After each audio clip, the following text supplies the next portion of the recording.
Good evening, everyone. The time is now 5:28. All mics are live, and we are broadcasting on all platforms. Oh, that's terrible.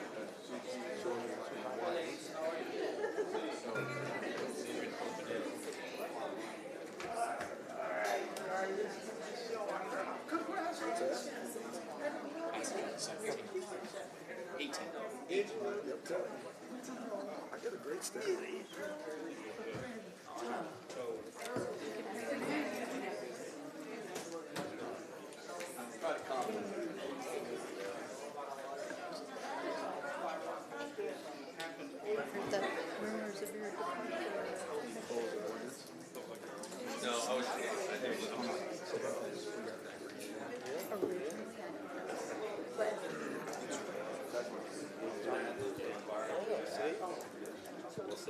We get it.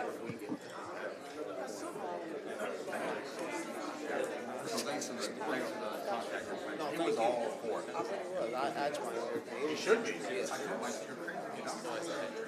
Where do I get one of those fancy lapel pins? That's cool. Where do you get one of those? Maybe right here. Oh, man. Okay. That's awesome. I love it. Having the appointed time of 5:30 arrived, I'd like to call the Tuesday, October 14th, 2025 Committee of the Whole to order. Would you please stand and join me in the Pledge of Allegiance? Pledge allegiance to the flag of the United States of America and to the republic for which it stands, one nation, under God, indivisible, with liberty and justice for all. Mr. Clerk, would you take the roll? Yes, sir. Alderman Cox. Here. Alderman Gregory. Here. Alderman Williams. Here. Alderman Rockford. Alderwoman Purchase. Here. Alderwoman Natriano. Here. Alderman Carlson. Here. Alderwoman Conley. Present. Alderman Donlin. Here. Alderman Hanauer. Here. Chairman, you have a quorum. Thank you, Mr. Clerk. I would accept a motion for the approval of the September 30th, 2025 Committee meeting minutes. So moved, Chair. Second. All in favor? Aye. Against? Thank you. Point of order, Mr. Chair. Alderman Gregory. Yes, sir. Yes, sir. Before we start the meeting, if I could, I would like to ask for just a moment of silence. We've had some death in our surrounding community. While it was not in our corporate limits, it is within our community. And I'd just like to take the moment of silence and just recognize those families. And just with understanding that life is precious for us all, and at any given time, it can all be taken away from us. So I'd just like a moment of silence, please. Thank you. Appreciate you. All right, thank you. I'll accept the favor. See, Madam Treasurer, would you please present your Treasurer's report? Thank you, Chair. The Treasurer's report for the corporate fund for the month of September. The beginning balance is $62,519,738. We took in total receipts of $23,181,119, with total disbursements of $26,191,018, which left the corporate ending balance fund at $59,510,839. $7,568,506 was the ending ARPA fund balance. That concludes my report. Thank you. Thank you, Madam Treasurer. Mr. Clerk? Oh, So moved. Second. second. All those in favor? Aye. Anybody against? Motion passes. Are there any presentations, Mr. Yes. Clerk? CWLP. It's our committee, CWP subcommittee meeting tonight.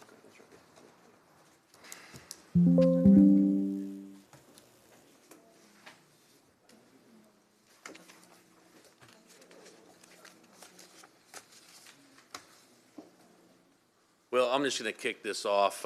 Basically, I'm going to turn it over to Tom Chi, who's in charge of, of our smart city type technologies, and talk about EV chargers and how we're moving forward with that grant right now, and eventually going to bring an ordinance to you soon with the charging rate. But discussing locations for the chargers and some good stuff here, I think, on that forefront.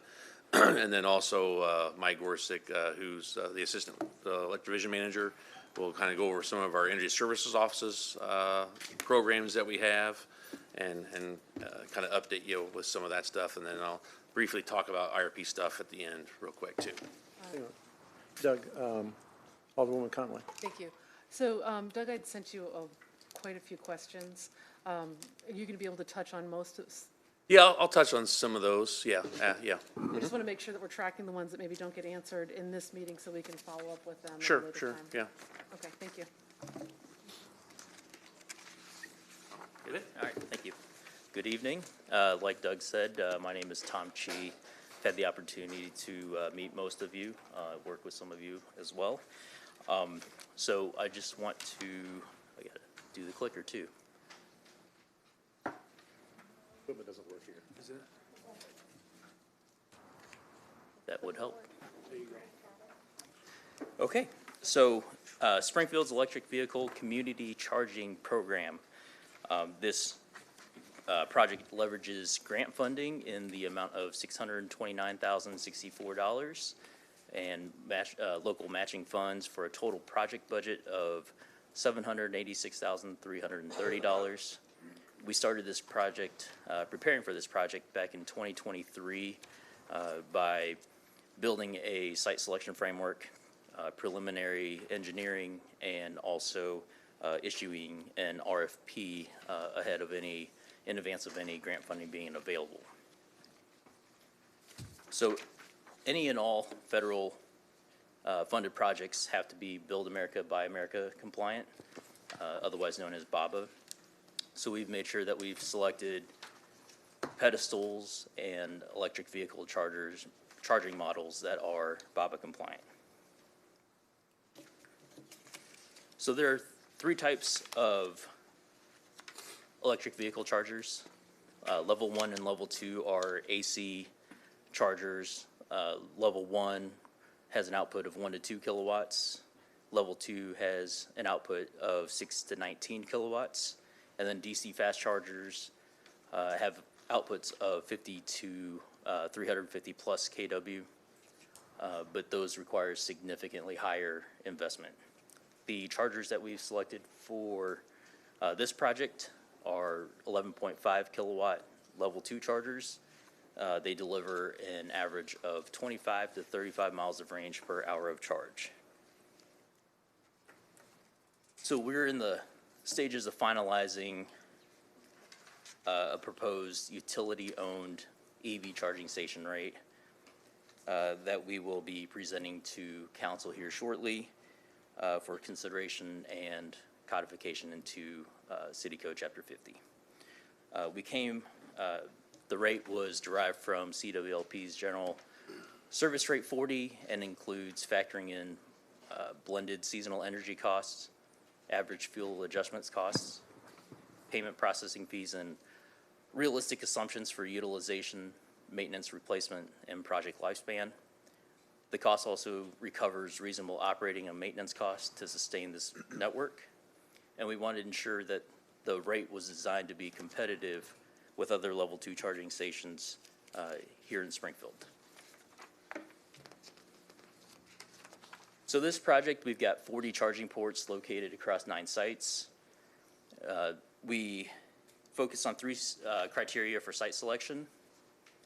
We prioritize locations needing minimal infrastructure upgrades to keep the capital costs reasonable and speed deployment. We also used anonymized mobile geolocation data to map driving patterns and dwell times in order to place these chargers where they're likely going to be used. And then we also wanted to emphasize sites that added charging stations and these ports in historically disadvantaged neighborhoods. So the result is going to be a balanced network that encourages resident and visitor EV owners to visit and shop here in Springfield. And then in the next 5 slides, we'll take a look at the proposed locations. And then most of these port locations have been finalized and approved by IFA and DOT, but there are a few port locations where we are awaiting final approval and or site host agreement.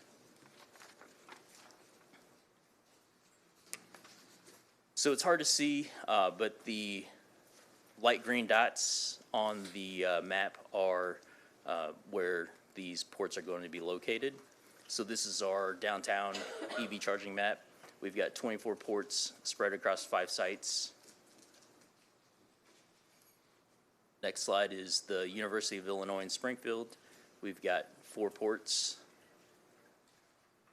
And then Freedom Drive, we've got 4 ports.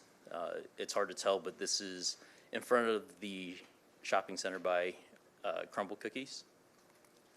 And then Wabash Avenue, we've got 4 ports. It's in a parking lot just southeast of the White Oaks Mall.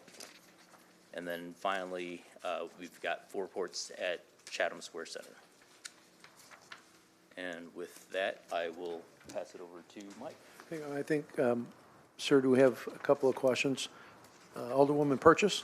Thank you. Good job, Tom. Thank you. So I got a couple questions for you. So, I have an electric car and a level 2 will take a long time to charge. So will we require, I always charge at level 3 because it maybe is around 35 to 37 minutes and that's with me being close to E going to full. So with level 2, will we require people to stay with their vehicle or they could just drop it off and then come back and pick it up? So our intention is to allow these EV owners to spend time at the surrounding businesses and things of that nature, or visit sites, et cetera. That was going to be my next, when I was looking at the map for downtown, I like the locations that was chosen because when I go to Walmart, it's 4 in Bloomington, and I just go in Walmart, go shop, and come back out by the time it's time for me to come and pick up my vehicle for people. The other one I had, sorry, I was writing on each page for you. How much would it cost for us to get level 3 chargers, even if we slowly graduated into just having one at each station? So that's a hard question to answer. There's a lot of infrastructure upgrades that may need to happen before DC fast chargers could be installed. So anywhere, you're looking at anywhere from maybe like $750,000 for 4 ports, all the way up to 1.5 million. Expensive. The only other concern I had when I looked at the locations for downtown, so can you go back to that slide that had like the old Capitol and the Y block? Yes. That one. So on the Y block, it will be just lined up along the street?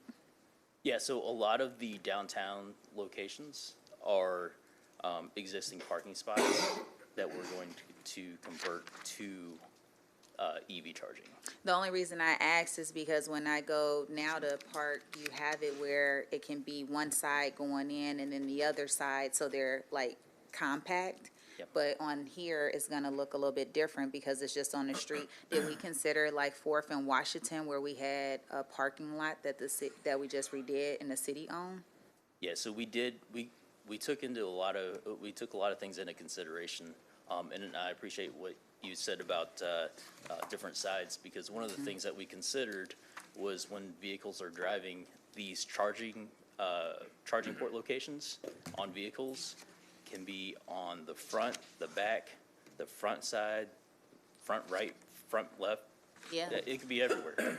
So we tried to ensure that all these parking spot locations that we had selected, it was an even mix of charging ports that would be on both the driver's side and the passenger side. Okay, and you just answered it, because I was gonna say some of the ones I've seen, they're on the front left, but then there's some that's on the right side too and in the back. Yeah. Okay. There's a lot of thought that went into this. I'm helping you out because I drive one. Thank you, Chair. Great, thank you. Alderman Williams? Yeah, thank you, Chair. So these charging stations at Dirksen and South Grand, those are ours? They are not. Those are those- private?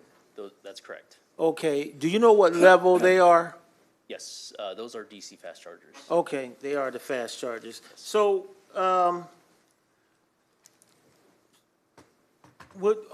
So Stevenson and Dirksen are anywhere along Stevenson, south of in my ward. I mean, I'm glad I got them, don't get me wrong, I'm not complaining, because Rockford just told me he doesn't have any. But I need I'm thinking about asking for this second set of them, because I think it's seven or eight at South Grand and Dirksen, right at the county market there. And I think it's important that we spread them out, you know. And I know some of you guys might have not got your first ones yet, but I'm thinking south, like Capital City, or even somewhere on Dirksen, if you would please consider that the next round, if you would please. Absolutely. Do you want to tell them that you applied for one for? Yes, we, Got denied. sure. So we did apply for, let me back up just a step. So there's two separate types of grant funding. Tom, could you talk into the mic, please? Yes, sir. There's two types of grant funding. Yes. That was available through the NEVI program, the National Electric Vehicle Infrastructure Program. There was community charging, Okay. which focuses on your level 2 chargers. And then there was alternative fuel corridor charging. So within 1 mile off of what they designate as an alternative fuel corridor, which I-55 would be One, would be one. So we had actually applied for one at Capital City Okay. Shopping Center, and Okay. we were not approved. They didn't say why? They did not. Okay, well, I appreciate you, thank you. Alderman Donlin. Yeah, thank you, Chair. Tom, real quick question. A few years ago, I was approached by a statewide association that happens to be located in the heart of downtown, which is the Fifth Ward. Yes, it is. And they had inquired about potentially putting, and we talked to CWLP about it, putting some charging stations over by the old Sangamo Club, Illinois Manufacturers Association area. Okay. And I haven't looked there lately because I don't follow this on a daily basis, but is there a charger over there now? No. No, I didn't think so. I think that was I wouldn't. third and. And Alderman Donlin, sorry, Chair, they wanted to put it right on the side of the Broadway. building and asked just for 2 parking spaces over there to do it as well. Okay. Like on that diagonal with, Broadway. Yep. Yes, Yeah. Broadway. I just wanted to make sure that, and I spoke with you about it, and you've been an advocate for it, because I haven't followed up with it, but if that's not a part of this, it probably needs to be in the future, because they have users, for sure. Okay. Noted. I will make sure I take that down. Right. Thank you. Thank you. Thank you. Alderman Donlin, is that it? Yes, sir. Alderman Gregory. Yes, thank you, I appreciate it, thank you, Chair. My only question was, I'm happy to see Lincoln Home in Y Block area, of course. University of Illinois Springfield, great. Freedom Drive, great. Wabash, great, a lot of traffic through there. Can somebody educate me on why we putting some in Chatham, The Chatham Square? Yeah, so when we looked at that geolocation data, there was quite a bit of traffic from outside of Springfield to that area. And like I said, one of the things that we considered was prioritizing sites where infrastructure upgrades would be at a very minimal cost to us.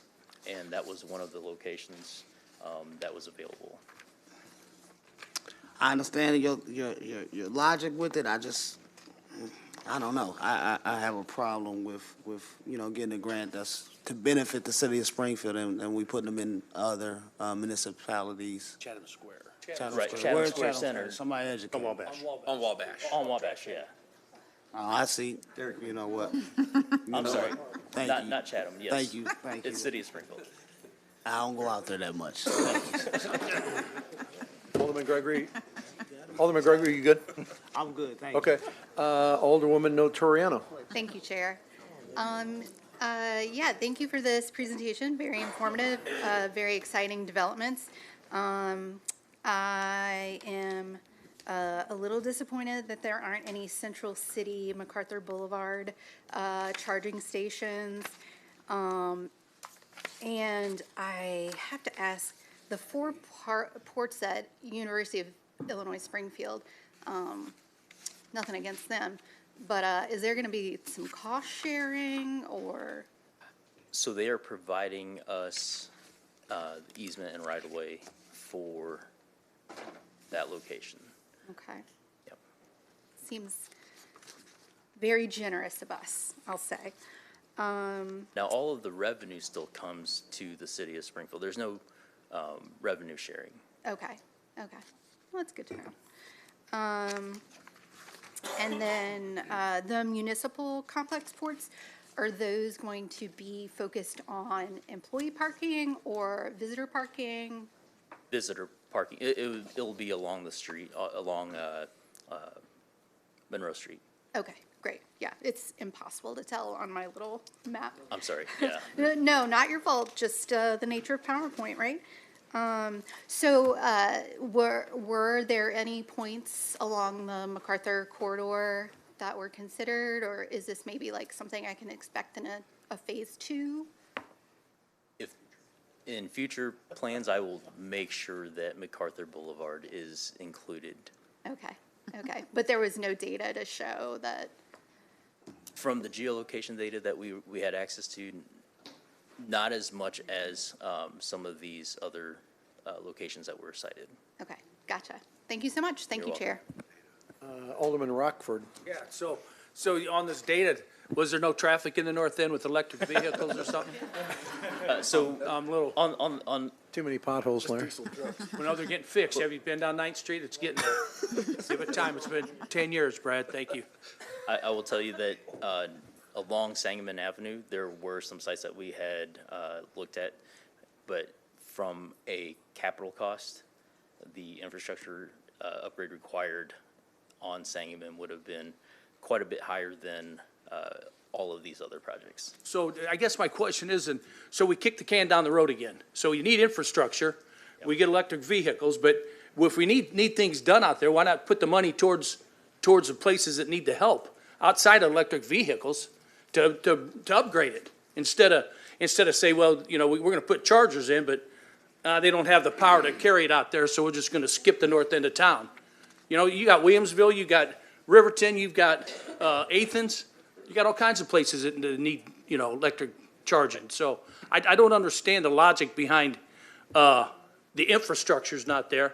So it's just like this lead water line. For 50 years we've known it's lead, but we wait 50 years to get it replaced. I don't get it. So anyway, thanks anyway. Got a new road though. You done, Alderman Rockford? All right. Alderwoman Conley.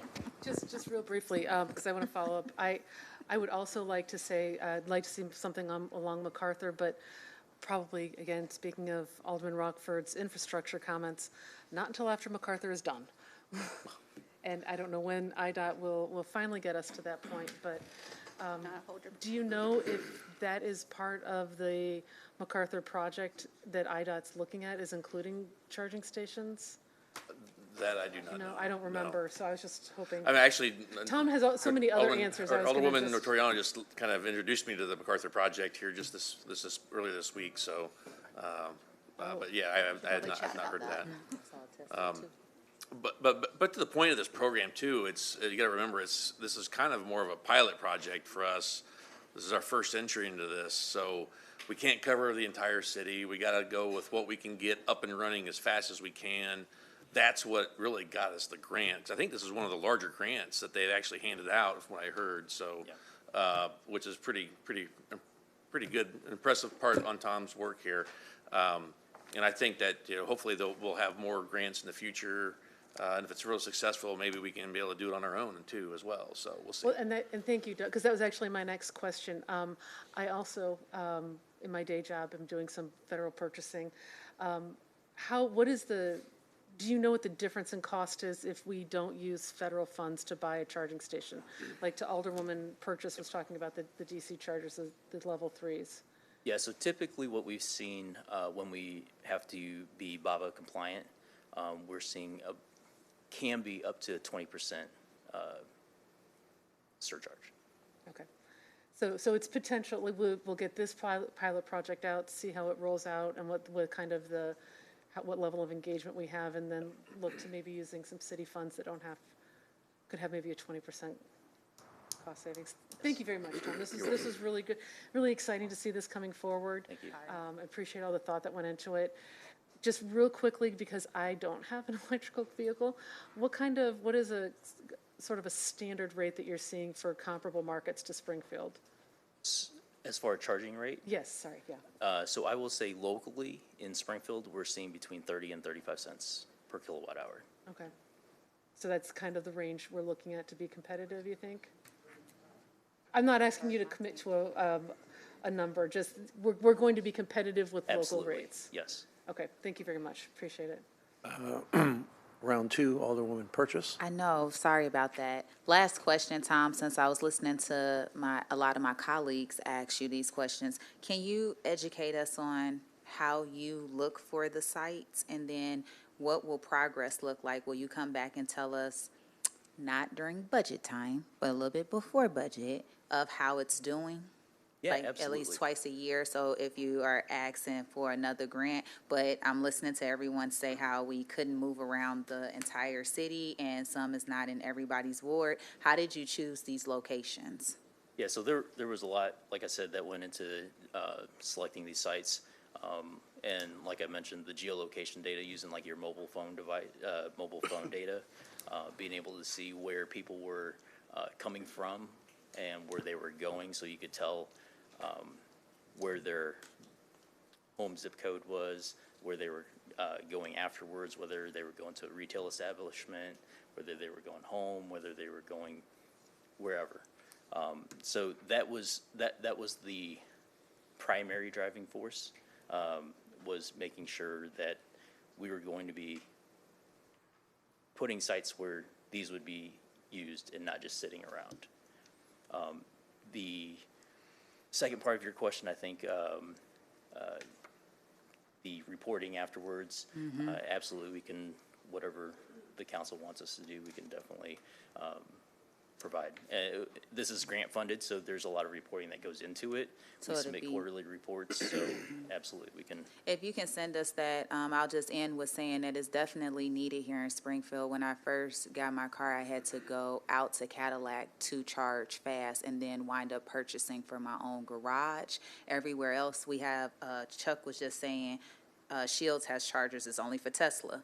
County Market has chargers, it's only for Tesla, so we have a universal charger that's coming that can fit multiple cars. So it is something that's definitely needed, and I'm very optimistic about Doug's suggestion that maybe we can do it on our own at some point. Yep.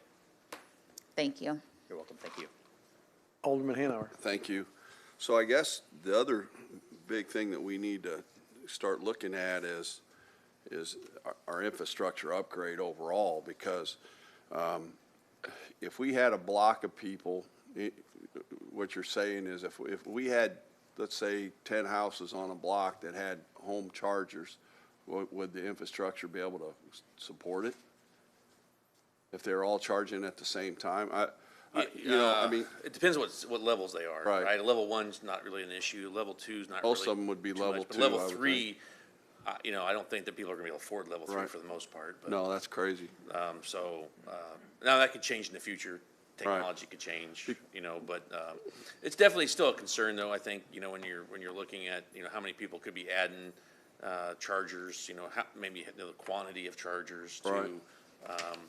that might change things as well. But it's we don't know the adoption rate at all. Right. People like to put things out there what it might be, and those things haven't materialized at all. So. Right. Well, I know, I agree with that we probably do need, or we need to get the infrastructure at least out by Walmart and Lowe's and that out there, because they should have some level two or probably level three, because they're close to the highway, so people can get off and charge.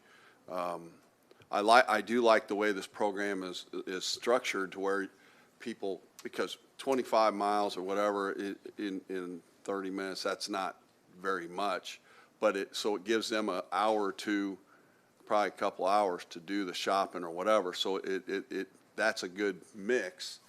But yeah, I think that we need to kind of really start looking at our infrastructure, though, with the anticipation of you know, I know that right now, you're not seeing as big of a push for the electric cars because they just simply can't go as far as what people want, and the length of it, of being able to charge, that's a drawback. But they are out there, and you know, we need to accommodate people, and that starts, we need to really start looking at the infrastructure to at As they least do their get some of these distribution in. type studies, they'll be considering stuff like that. Thank you. Our final speaker in second round, Second round, Rock, yes. Senator, So- Alderman. Doing your studies, Rockford. these studies, when people, if some, let's say Walmart wants to put in 5, 10 charging units, do they come to you? Do they have to put in like a bid? Are we able, is our infrastructure able to handle the shopping center if they put 10 in? I mean, I don't know what, if 50 people buy electric vehicles, do you tell them to go to the west side to charge your car because the north side can't handle the Your juice? businesses that are coming to us You know? for adding, you know, a large, like say if they added 5 level 3 chargers and they needed a different power source, you know, they're going to come to us. They'll pay for that, Right, right? right. And then we'll install the infrastructure for them. And if it's 50 grand or 100 grand, whatever it is, you know, they're willing to pay that if they want to. Well, add that. and again, Doug, my Yeah. question is we pay for it. We're taxpayers, we're ratepayers, man. We pay for it. Well, Infras- they would pay for it. I understand Yeah, that, but right. if I want to get an electric car and I need a charging station, or 50 people get cars, and you're saying, well, we don't have the infrastructure to handle that, you know? You have to go somewhere else to charge. I don't understand the logic behind putting these out. You know, we're getting electric cars, but you're telling me I gotta go elsewhere to charge my car, you know? Well, I mean, you can get. I your know it's a own- lower your own grade charger, right? charger, you You know, can get but. your level 1, Oh. level 2, and get it installed in your house. You know? Because we do have like, you know, when it comes to level 2 charging, we do have a separate rate that you can get for that and have you know, a different meter installed so it tracks it. So, Yeah. we have options like that. And, but again, you know, level 3 chargers, people just aren't going to be installing those all over the place. Yeah, They're just too and- expensive. Yeah, and again, I understand that, but we're putting 4 and 5 in. So downtown's able to handle that, and you know, the west side, wherever you're putting these, they're able to handle this. Huh? These 4 and 5? I'm sorry? No, we have. Oh, well, I know. Yeah, the north end don't. Okay, that's all I'm saying. Well, they can shop at J.C. Penney's, they can go no. to County Market while Okay, they're fine. okay. All right. We'll talk You afterwards. always gotta go Walmart. Alderman Rockford. Anyway, I get it. I just, you know, again, kick the can down the road. Thank you, guys. Alderwoman Conley. Just done, real Brad. quick, Tom, I realized, and I apologize, I didn't ask for the timeline of this project. So I'm glad you asked that, actually, because I didn't get to CWLP's horn. We anticipate having all of these completed by the end of this fiscal year. So we will be the first project in Illinois completed by this grant. So, so we're talking, these will be in this summer, we'll be seeing them, maybe? Oh, no, the end of this current fiscal year that we're in? Yes, this Oh, current that's fiscal year. well done. That's great. Yep. Great, thank you. You're welcome. Looking forward to that. Thank you. All right, seeing no more questions, Mr. Brown, are you still, your team still has some? Yep, That's fine, that's fine. Thank you. Good evening, everybody. I'm Mike Gorsick, Assistant Electric Division Manager. I'll try and run through some of the information on the ESO, the Energy Service Office.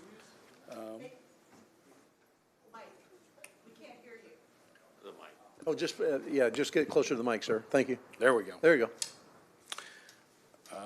Get yelling like you always do. I can Dylan, yell. they got bumped back a bit. Go ahead. You need help? There we go. All right. ESO's goal is to help customers use less energy, less water. They're often the front-facing department that handles a lot of issues from the customers, so they have a lot of interaction with all of the residents. In the next few slides, I'll go over some of the details of the programs and what ESO offers. So on the money-back home energy audit, That's one of the most utilized services that we have. This includes home efficiency assessment from top to bottom, includes blower door tests, appliance evaluations, and more. It is surprising to note that most of the older homes, 25 to 40% of energy usage is actually air leakage. So basically, your energy is going right out your windows or doors, or leaks elsewhere in the house. So if customers are interested in applying for an audit, we have the money back home energy audit. It is basically a customer will call in, request energy audit, and it will be $25 added to your CWLP bill. If you complete anything that is offered up in the audit to improve your efficiency, that 25 within 1 year, that $25 will be added back, credited back to your bill once you complete that. Audited efficiency improvement. The next one is so CWLP Helping Homes. This was started in 2009. This is a unique program. It's specifically offered for low-income homeowners. Homeowners can apply for this program, and if they qualify, they'll receive an audit with recommendations, and CWLP actually cover the entire cost of the retrofit from the home audit. You can see some of the amounts and number of homes that we've covered in the last couple of years. So that is the Helping Homes portion of it. The energy service rebates, just go over a few of the rebates for residential customers. High efficiency, the AC heat pump, electric water heater, and also on the water side, the high efficiency toilets and the rain barrels. And you can see some of the numbers and values on each one of those.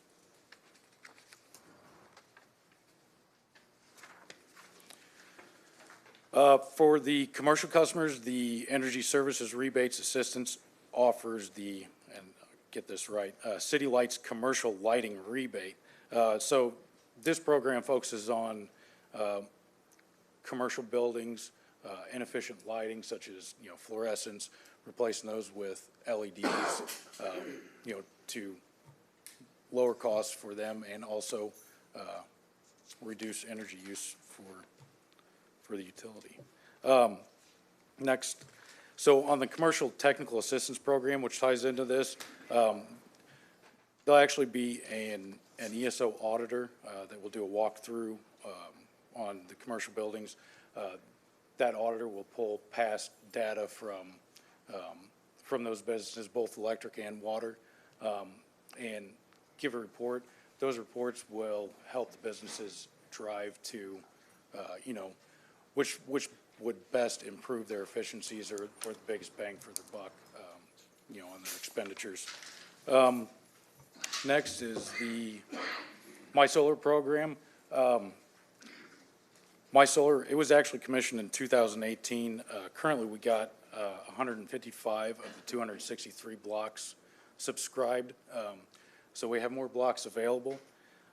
If any customers are interested in investing in those blocks of My Solar, you can do that through the CWLP website. If anyone would like to contact the Energy Services offices, here's the contact information. You can also go to the CWLP.com website and navigate to it from there. Thank you. Is that it, Mr. Brown? Yeah, I think Doug has got a couple comments. I have a question. Oh, I'm sorry. yeah. I'm sorry. Alderwoman Notoriano. Thank you, Chair. So the Commercial Technical Assistance Program, how much are the commercial buildings, properties, entities charged? $0, yeah. So $0. They don't have to pay for us to do all this stuff for them? but residents pay $25 for, which is credited back. okay. The commercial buildings are dropping a lot more, of their money, I guess, into those improvements. So, and there's not that many, I don't think, that really take us up on that either, for the most part. Okay. Just asking, thanks. Thank you. Mr. Brown?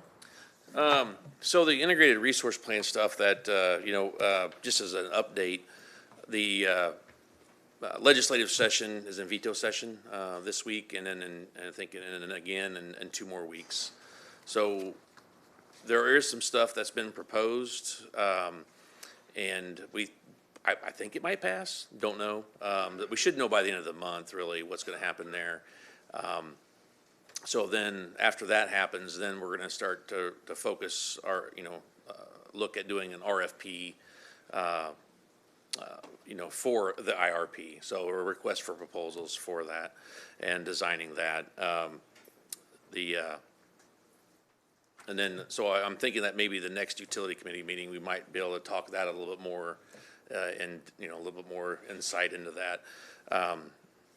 But, essentially, again, the IRP, it's going to look at, all the options on the table, what's economic, what's affordable, what's sustainable, but most of all, reliability is going to be the key. So we want to make sure that all takes place, for all the different technologies that we're going to look at, moving forward. Nothing should be off the table at this point. Obviously, we're not building new coal, but that doesn't even need to be really said. But or we're not going to be building a nuclear unit either. So, absent of those, we'll look at all the other different technologies going forward. And as far as like the public process, again, just like I'd said many times before, the last IRP that we did, I think we set a pretty good standard of how you do IRPs with public process, and I can't remember how many meetings we had. We're going to do the same, at least with that. So that's above and beyond what's in the proposed legislation as well. So, we'll continue to do that as well. So I think that covers it probably on the IRP stuff. I think it was one of their questions was on carbon capture. The U of I system, the pilot testing, that's started. We have not heard, how they're doing. I don't think that we'll hear much, until they're done. So that's their project. It's not ours. They're just, we allowed them the space to perform their work on that. So, Yeah, Mr. Brown, we have a couple of questions. Yeah. Alderwoman Conley. Well, just so, on the injection, I'm going to go them backwards. The injection wells, are those still moving forward, or the borings that were done? What we heard, as far as that grant goes, is that grant is canceled. But I haven't seen anything official in writing yet. So we'll see if that really is true. The U of I said that they were told by the DOE that they're going to cancel the remaining part of the project. Okay, so if you could, because there has been interest in that, just follow up even with an email that we could just kind of bring up at a meeting. Yep, as soon as we get more confirmation for sure, then we'll go with that. Okay, and then I'll send something out. Thank you. And then kind of back to the IRP, because again, one of the biggest questions and concerns around the IRP is what will that public engagement look like? How it will be focused? Is this going to be an opportunity, because we've been saying it will be, for people to ask questions and have that back and forth and give and take with the utility? Is that your expectation? Yeah, we would have, whatever vendor we get, the firm that does the IRP will be on board to help with that process, help with that engagement. Right, but we put the Just RFP like out, so that expectation is going to be built into the RFP, that there will be Yes. Q&A, that will be capturing questions and and answers. Comments, everything. Okay. Yeah, so there'd be different, you don't have to attend the meeting to make a comment either. You can just submit it Right. as well, just like we did the last time. And are you looking at like staggering locations and times a day? Yeah, it would not be in this kind of a format. It would definitely be, you know, and that's too far in advance for me to look at right now. I'm just trying to but put bugs in your ear. We since will we've got definitely you here consider now. those kinds of things, yes. Okay, so we can. It'll definitely be a different format, different venue. We'll move it around the city, make it at different times and different days so that people have. I don't know if we'll have multiple meetings of the same thing over and over again. You know, that might be too much for the staff, but we'll see. Thank you. Appreciate it. Alderwoman Purchase. Oh, no. Alderwoman Conley just asked all of my questions about the level of engagement.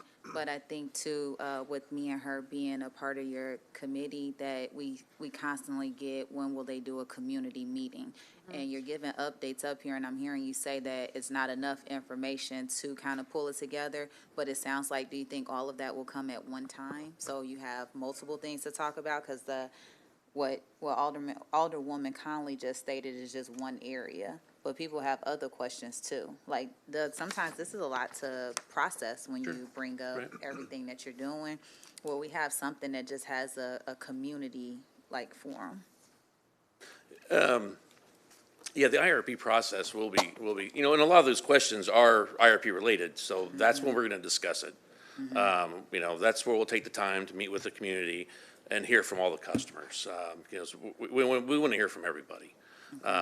So we'll be planning that and making that part of the process to make sure that we have, you know, open house style type venues for people to come and talk to, you know, us individually and talk to the experts that we hire. You know, I think it's important that they participate in those meetings and actually run some of them. No, I agree with you because they're on a contract, so they need to be answering. And Absolutely. I just always say too, Ms. Amber does a good job of getting all the information out and getting it out to the community too. Sometimes you all even insert certain things in the CWLP bill, so that's good as well too. Yeah. Thank Then we'll heavily advertise for that process. For the reminder. Okay, thank you. Anyone else? Yep. Just me. Oh, I'm sorry, you weren't, oh, there it is. Alderwoman There you go. Notariano. Thank you, Chair. To sort of piggyback off of what Alderwoman Purchase was saying, these presentations are very informative and usually have a lot going on. And it would be nice if we could see these prior to the meeting, so we could come with questions that are informed and engaged, and also so the public can see the presentation beforehand, so they can ask their questions to the content of the meeting. Because right now it's sort of a one-way flow of information, and I don't know, it seems to me that this committee would really benefit from a two-way flow of information. Thank you. Yeah, and anytime you have any questions, please feel free to reach out. That's not an issue. We'll answer whatever questions you have. Thank you, Mr. Brown, to you and your team for a thorough presentation. Okay. Thank you. Mr. Clerk, I understand we have three speakers. Donald Hanrahan. And as Mr. Hanrahan comes out, I want to remind new speakers and veteran speakers, please take a look at the stop clock or the stopwatch on the 4 monitors. Just friendly reminder, we'll cut the mic at 5 minutes and I'll gavel at 5 minutes. So, Mr. Hanrahan, the floor is yours. Thank you. I want to say a few things about electric vehicles because there's a lot of misunderstanding. First of all, when you plug in to charge at home, it's like turning on a dryer. So if 10 people on your block turn on their dryer, that's the same amount of power that's going to an electric vehicle, sort of. So it's not a huge infrastructure thing to have a level 2 charger. So those chargers are relatively slow, as we see, so 25 miles in an hour is about what you get. It's not something that local folks are going to run up and hog these chargers. We're not interested in that. We charge at home at night when the rates are very cheap, and we don't need to pay 10 times as much as we get charged at home. The DC fast chargers, there are 16 at the Dirksen location. There are 4 at Meyer that are Rivian chargers. There are 4 at Walmart on South 6th that are fast chargers, very fast chargers when they work. There are 12 fast chargers at Haymakers on West Jefferson. There are 4 free chargers at Hy-Vee that are level 2. There are 4 free chargers that are level 2 at 900 North First. And there's more. There's Green Hyundai has public chargers that they allow everybody to use their charge point. Some of them are free, some of them cost money. And the DC fast chargers in town are pretty pricey. 56 cents at Walmart, 48 cents at the Tesla chargers, 63 cents at the Rivian chargers. So they're expensive, and people tend to use those only when they're on road trips, and we charge at home otherwise. Anyway, I'm glad to see that these chargers are being constructed. They're great sites. It's going to encourage visitors, because when you go somewhere and go to a museum or you go to a historic site, that's ideal for visitors. They plug in, they get 50 miles of range. They can drive around the whole rest of the day before they go to their hotel. It's excellent. Now, getting to what I came here to talk about, with the IRP, is scoping going to be part of our public process? Will the public get to participate in the whole scoping of it before it's actually undertaken? And I wanted to point out, it's now cheaper to build wind and solar than it is just to keep burning coal. Not to build a new coal plant or a new gas plant, but to just continue burning coal at an old plant. So that has to be part of the IRP. I'm sure it will be. And coal is dying a relatively quick death. Despite all the hoopla about renewing coal by the current administration, for example, their recent coal lease auctions in Montana and Wyoming garnered practically no interest, even at fire sale prices. No investors think it's viable to invest in coal mining anymore. This underscores a need to plan now for our coal-based workforce at Dolman 4 to assure preservation of their livelihoods as we transition to clean energy. So this is something that often happens to workers. They get dumped on immediately with no planning, like the workers at the coal mine up at Elkhart. We need to plan for this now. We've got all the time in the world to do it. There's no excuse not to have a plan in place for our workers who are in the coal plant now to transition them to good paying jobs before the proverbial stuff hits the fan. And a word about gas, methane gas. We paid for 2 studies to determine whether Dolman 4 could be converted. They're paid, they're done. We haven't been able to see them. We should be able to find out what the status of those studies is. Why are we even exploring those costs when gas prices are even more volatile than the coal industry? My time's about up. Thank you. Thank you, Mr. Hannaran. Mr. Clerk? Jim Applegate.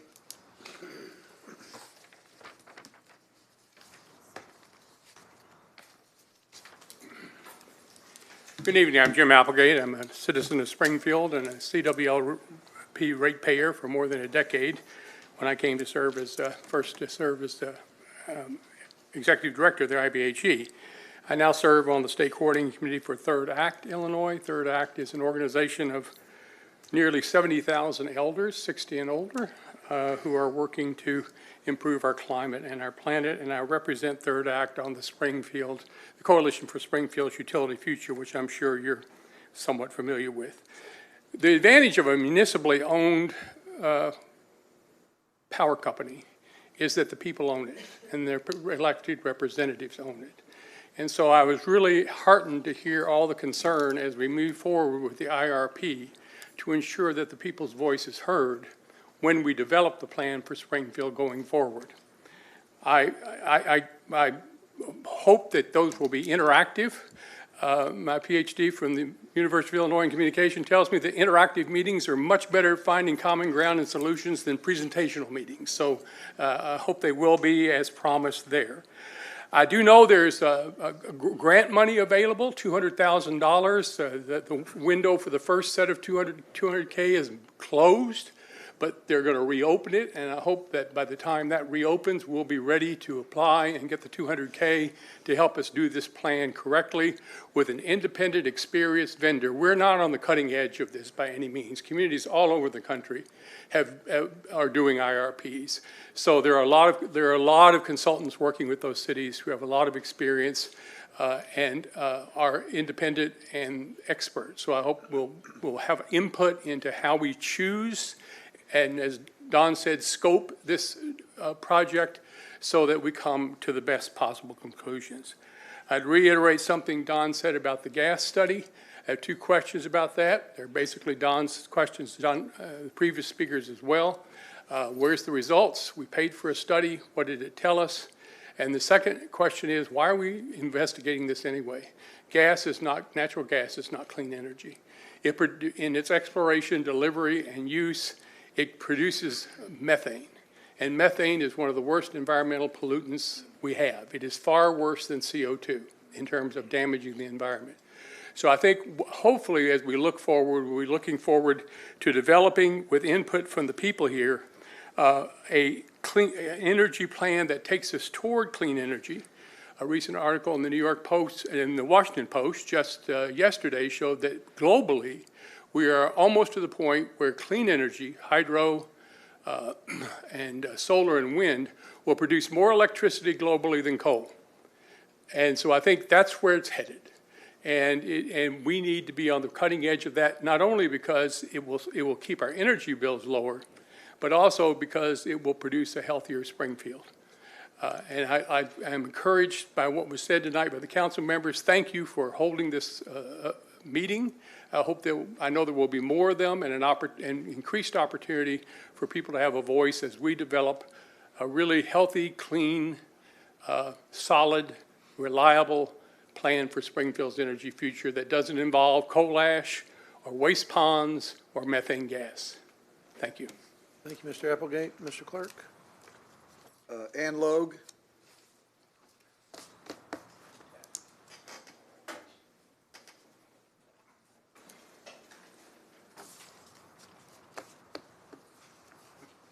Thank you.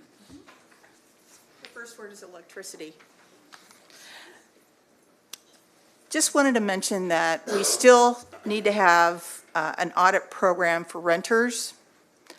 We have it for homeowners with the CEDO, but the energy audits for renters, we still need that. And there's like 15,000 renters in Springfield. So on to clean energy, and I want to thank CWLP for having this public presentation and that we get to talk a little bit after. I would like to see if CWLP would actually make a commitment that if the IRP demonstrates that clean energy can be affordable and reliable with backup of non-renewables, that they would commit to that. And just recently this week, there was an article, or this month, there was an article printed out by both the Texas Energy Power newsletter and the Clean Energy Buyers Association saying that keeping electricity affordable requires clean energy. States that are generating the most wind and solar power often have lower electricity prices than those relying more on fossil fuels. The U.S. Energy Information Administration found that 17 of the 22 states producing above average amounts of renewable energy had below average power costs this summer. Iowa's grid is clearly demonstrating that renewables are the solution to lower prices. And Iowa has 52% of its electricity from wind and solar at an average retail price of 11.1 cents per kilowatt hour.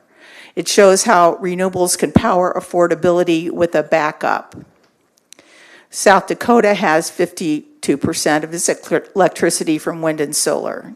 New Mexico has 49% of its electricity from renewables, and maintaining an average price of 9.9 cents per kilowatt hour. Renewables have proven to be reliable and cost-effective sources of power that help stabilize prices as demand grows. The data makes it clear that renewables are not driving higher prices, but are helping hold them down. One thing I want to caution the city on, and I think I saw something from the Growth Alliance that said, was all excited about AI data centers and how that would be like a real great thing for us. You have to be prepared for these data centers because they use enormous amounts of energy and water. So I think I talked to the mayor recently about that, and she thought it was a good idea, but they need to be required to provide their own battery storage. And we might even be able to ask them to provide renewable energy along with that. Because if they are stressing out our energy, then that's going to raise our prices here in Springfield, as it has done other places. Thank you. Thank you. All right, thank you. Next, we have ordinances tabled or remaining committee. Mr. Clerk, would you? Alderman Carson. I'm sorry. Just one quick thing on the data center thing. We've been fully aware of what their impacts are, especially on the electric stuff with, so basically, we've been approached by some very large ones. They want like 1,200 megawatts, which is just, that's crazy for us to even consider. But even something that's a little bit smaller, we've always said that we would have to have some third-party agreement where you buy your energy from somebody else through us if you're within our footprint. But most of them are locating, outside of us for their electricity needs. So just want to make that sure that's clear, though, that we're not going to be able to attract really data centers very easily just because of our size that we are, unless we entered into a third-party agreement where our customers have no responsibility in that data center's energy demands. So, Doug, hang on. Alderwoman Conley. Thank you, Doug. Thank you for coming up. I was going to. Yeah, I think another thing we need to consider, if even the smaller data centers are looking to Illinois or to Springfield, things we need to be looking at is, yes, their energy demand, but that other side of our table, which is that water, and require more of a reuse water as opposed to, first pass water. They can use gray water. They're not drinking that water that they're pulling out. That's, part of the cooling for their data centers. So just. It's something we probably need to talk about in the near future. I've also, just as an FYI for you, I've had people ask, what does the city do now that we're in a mild to moderate drought and it's been sustained for a couple of months here, about, and it's something we need to consider maybe as a future topic for conversation, how are we managing water use from our customers, like the people at the end of my street who water the street every day? Yeah, there's ordinances on the books that require conservation once we hit a certain level. We haven't quite gotten to that yet. No, we're not at that But level. I think do- we're about 2.13 feet down below full pool right now. So, And thank you, because that was actually the other water follow-up question I wanted to ask you. I just looked at that today, How are we actually. doing? Okay, and that's good to know. But I do also, for the data centers, we want to make sure that any data center looking to locate in Springfield is not getting our prime drinking water quality standard water, but that we're encouraging that reuse concept for water supplies, because that is an issue that's popping up a lot across the state. And they don't need the good clean stuff. They can. yeah, there's I'm sure some of them probably use a mixture of water cooling and air cooling. Unfortunately, if you use air cooling, you're going to use a lot more energy too. So it's one way or the other. But if you want AI, you're going to have something, it's not, they're going to have to, we can't create water for them, so. No, but now, we could certainly make sure that they don't get our first pass water. But the energy is a little different, Right. That's something that we could help with third parties maybe, Okay. I'm glad, I figured you would be on top of things like that, but thank you very much, Doug. Doug, hang on for a second. Alderman Williams. Yeah, thank you, Chair. A couple of the speakers alluded to a completion of the gas study. Would you agree with that, that the gas studies are complete? No, they're not. So There was this- one that was done, I think that they released it, I don't know, it's been a while. But then, another one was done, but there, again, it was, I think I've talked about this before here. So essentially, there's other things that need to be considered with that. And, you know, with the plant, they need to finish that part of it to determine, because it's not just, what equipment needs to be added, but what things go away. So there's a cost, internal costs that change and disappear that need to be part of that input into the IRP. So that's what I want, make sure that they have all the information into the IRP for even that to be considered. And the original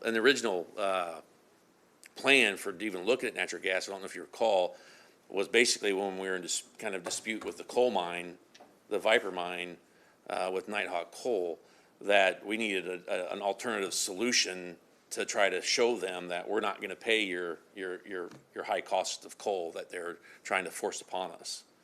So that was one of the big things that we were doing with that. And then that changed, of course. We know we didn't need it really because Nighthawk basically said that it's either you take the price or leave it, so we went out for bids on a new coal contract and found a cheaper place of coal. So does the utility have a timeline on when you'll have enough information to consider it complete to share with the public? And with the Yes, I mean, citizens? when we start doing the IRP process, It'll be ready by then. we're gonna, well, not maybe at the start, but before, like during that process, it'll be made public, all of that, and it's a part of the IRP process. Okay, because I think sure. that's what they're wanting. They need to see the results. It'll all be made public, Thank yes. Along with all the other options. Okay. Thank you, Mr. Brown. Now, do we have any new ordinances tabled remaining committee? Mr. Clerk, would you please read those ordinances? Ordinances tabled to remaining committee, 2025-247, 2025-281. All right, very good. Seeing no movement. Now for ordinances for committee's consideration. Mr. Clerk, could you please read the ordinances for CWLP?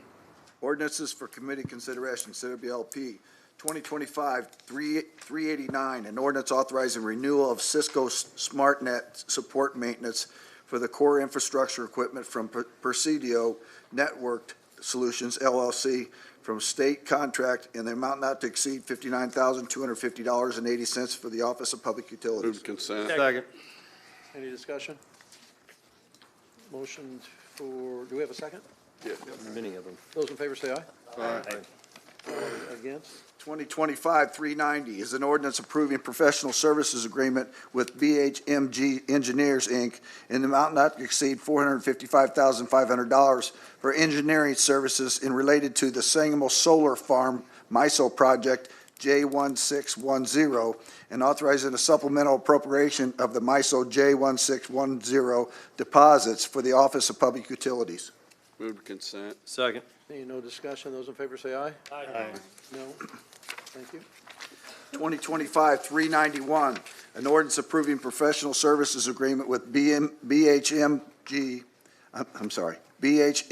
Engineers, Inc. in the amount not to exceed $498,930 for engineering services for the design of Interstate Lanesville 138 kV transmission rebuild for the Office of Public Utilities. Move to consent. Second. Seeing no discussion, those in favor say aye. Aye. Those against? Motion passes. 2025-392 is an ordinance authorizing the execution of an intergovernmental agreement between the City of Springfield, Illinois, and the Board of Trustees of the University of Illinois on behalf of the University of Illinois Springfield, UIS, for the installation, operation, and maintenance of two public dual port level charging stations in the parking lot 1 north of the Office of Public Utilities. Move to consent. Second. We have a motion and a second. Those in favor say aye. Aye. Those against? Public Motion Works, passes. 2025-393, an ordinance annexing certain described property located at 1150 Old Toronto Road for the Office of Public Works. Move to consent. Second. We have a motion and a second. Those in favor? Do we need a public hearing on that? Not for this one, no. Okay. We have a motion and a second. Those in favor say aye. Aye. Those against? Motion passes. 2025-394, an ordinance authorizing execution of agreement between the City of Springfield, Illinois and Jason Campbell and Lindsay Campbell for the property located at 1150 Old Toronto Road for the Office of Public Works. For debate. Second. Move to debate. Those in favor? Aye. Those against? Move, it's on debate. 2025-395, an ordinance annexing certain described real property located at 5953 Iron Bridge Road for the Office of Public Works. Move to consent. Second. We have a motion and a second. Those in favor? Aye. Those against? Motion passes. 2025-396, an ordinance authorizing the execution of an annexation agreement between the City of Springfield, Illinois and Sherry S. Lynch and Robert D. Lynch for the property located at 5953 Iron Bridge Road for the Office of Public Works. Motion for debate. We have a motion for debate. Those in favor say aye. Aye. Those against? Motion to debate.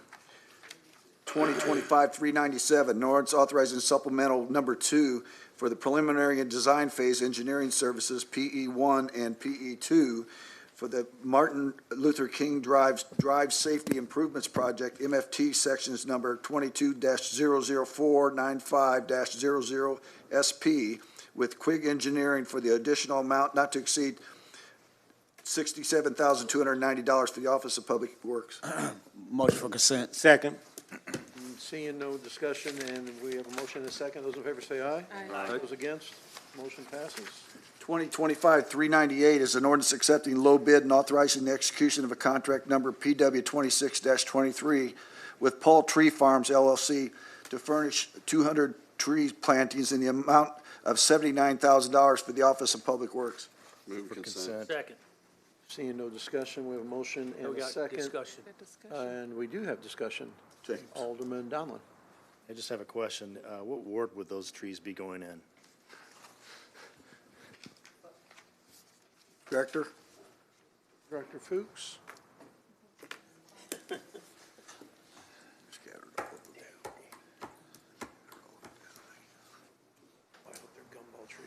Did you hear the question? Thank you. No, I didn't. My question was, what ward did the 200 trees go in?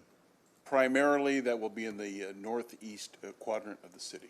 I kicked the can down. What ward is that? That primarily Ward 4, sir. So he doesn't get charging stations, but he gets trees. They charge a car. You park your car under the tree. We're going green. Thank you, Director.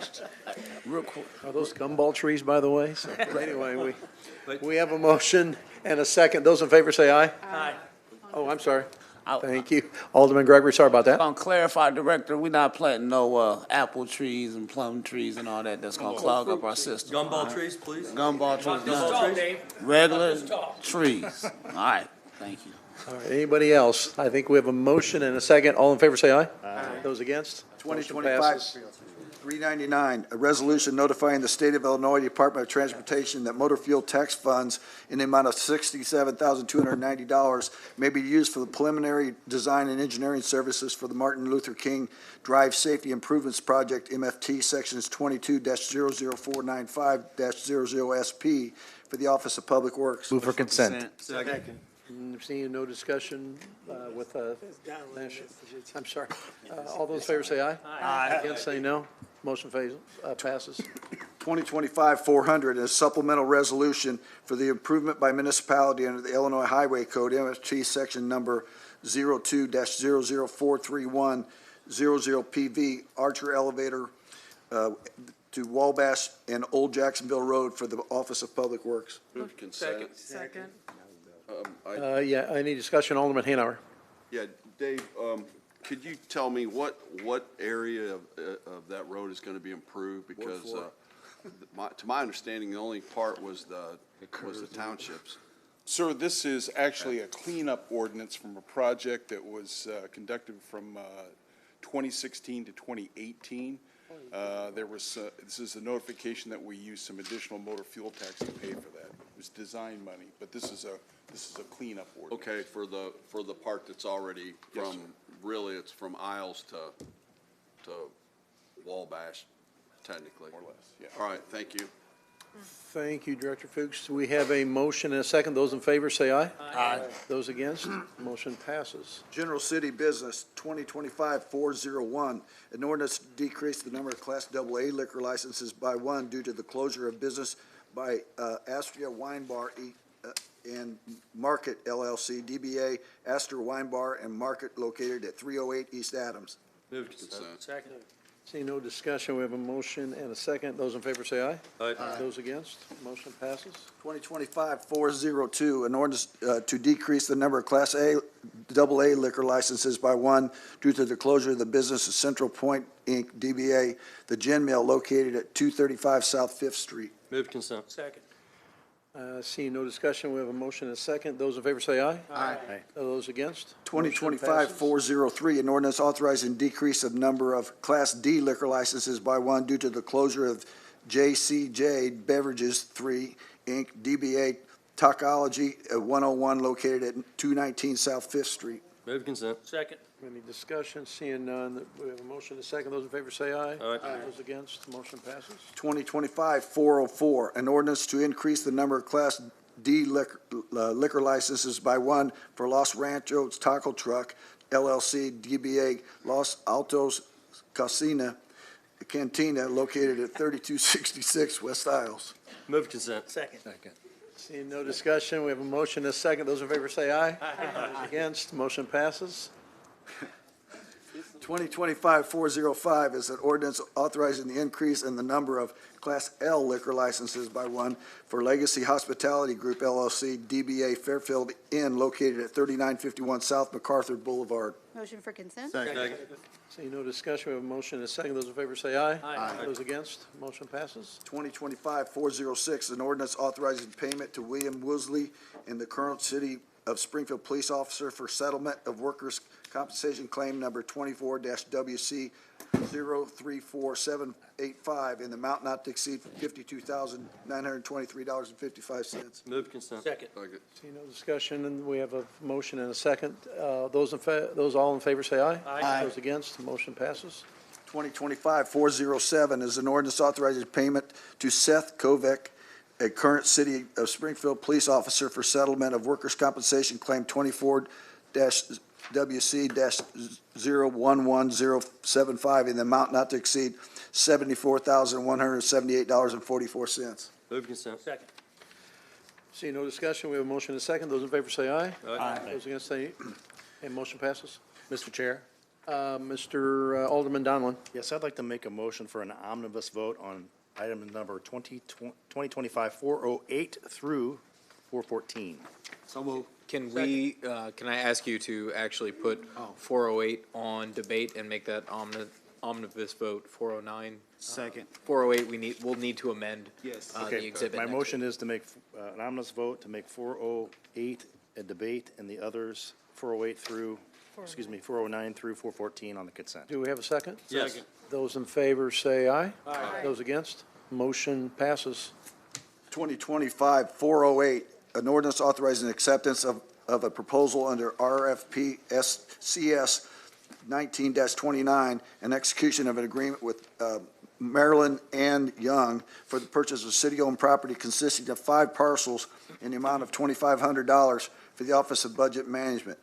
2025-409, an ordinance authorizing acceptance of a proposal under RFP CS 19-29 and execution of an agreement with Eddie Ray for the purchase of city-owned property consisting of 1 vacant lot located at 1518 East Melrose in the amount of $500 for the Office of Budget Management. 2025-410, an ordinance authorizing acceptance of a proposal under RFP CS 19-29 and execution of an agreement with Dontre Holder for the purchase of city-owned property consisting of 4 parcels in the amount of $2,000 for the Office of Budget Management. 2025-411, an ordinance authorizing acceptance of a proposal under RFP CS 19-29 and execution of an agreement with George Sinclair for the purchase of city-owned property consisting of 1 vacant lot located at 1113 South Grand Avenue in the amount of $500 for the Office of Budget Management. 2025-412, 412 is an ordinance authorizing acceptance of a proposal under RFP CS 19-29 and execution of an agreement with James Irwin for the purchase of city-owned property consisting of one vacant lot at 2116 East Monroe for the amount of $500 for the Office of Budget Management. 2025-413 is an ordinance authorizing acceptance of proposal under RFPCS 1929 and execution of agreement with Romel Hill for the purchase of city-owned property consisting of 7 parcels in the amount of $3,500 for the Office of Budget Management. 2025-414 is an ordinance authorizing acceptance of a proposal under RFP CS 19-29 and execution of an agreement with Rathfield Lathan for the purchase of city-owned property consisting of 3 parcels in the amount of $1,500 for the Office of Budget Management. Again, Mr. Chair, I'd like to make a motion for 2025-408 to be on the debate and the rest of the items read by the clerk to be on the consent agenda. Second. Any discussion? Seeing none, we'll have any, that was old, thanks, Mr. Clerk, that was old. So those in favor say aye. Aye. Those against? Motion passes.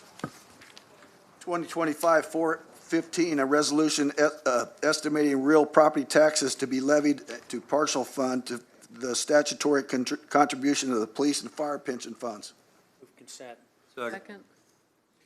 Seeing no discussion, with a motion and a second, those in favor say aye. Aye. Those against? Motion passes. 2025-416, an ordinance authorizing acceptance of an execution of grant number B25-MC-17-0023 FY25 CDBG Community Development Block Grant, CDBG, and the Home Investment Properties Partnerships Program Grant number M25-MC-17-0209 for the amount not to exceed $1,779,663.29 for the Department of Housing and Urban Development, covering the FY25 program year activities starting on September 18th, 2025 for the Office of Planning and Economic Development. Motion for consent. Second. Seeing no discussion, a motion and a second, those in favor say aye. Aye. Those against? 2025-417, an ordinance authorizing sub-reciprocal agreement with Visions 1908 and payment in the amount of $199,770 for the reimbursement work pursuant to the ICJIA grant number 422045 to fund the Second Chance Program for the Office of Planning and Economic Development. Motion for consent. Second. Seeing no discussion, we have a motion and a second, those in favor say aye. Aye. Those against? Motion passes. Consent, right? You said consent, right? Yes. Okay, just want to make sure. Sorry, I heard debate. Is that it, Mr. Clerk? Yes. Next is unfinished. Oh, we got Oh, number no. 18. 3 more. 18, 19, No, 20. next page. 19, 20, 21, 22. Yeah, here, yeah. Could you please read the ordinance for Public Works? No, page I'm numbers. sorry. No, Page we'll 11. keep going on general business. 11. It didn't Must turn have got a page. bad copy. 2025-418, an ordinance authorizing acceptance and execution of Illinois Criminal Justice Information Authority, ICJIA, grant number 422045 in the amount of $199,770 to fund the Visions 1908 Second Chance Program and authorizing the supplemental appropriation in the amount of $199,770 for the Office of Planning and Economic Development. Move for consent. Second. Seeing no discussion with a motion and a second, those in favor say aye. Aye. Those against? Motion passes. 2025-419, an ordinance authorizing supplemental appropriation in the amount of $150,000 for the Office of Planning and Economic Development. Move consent. Second.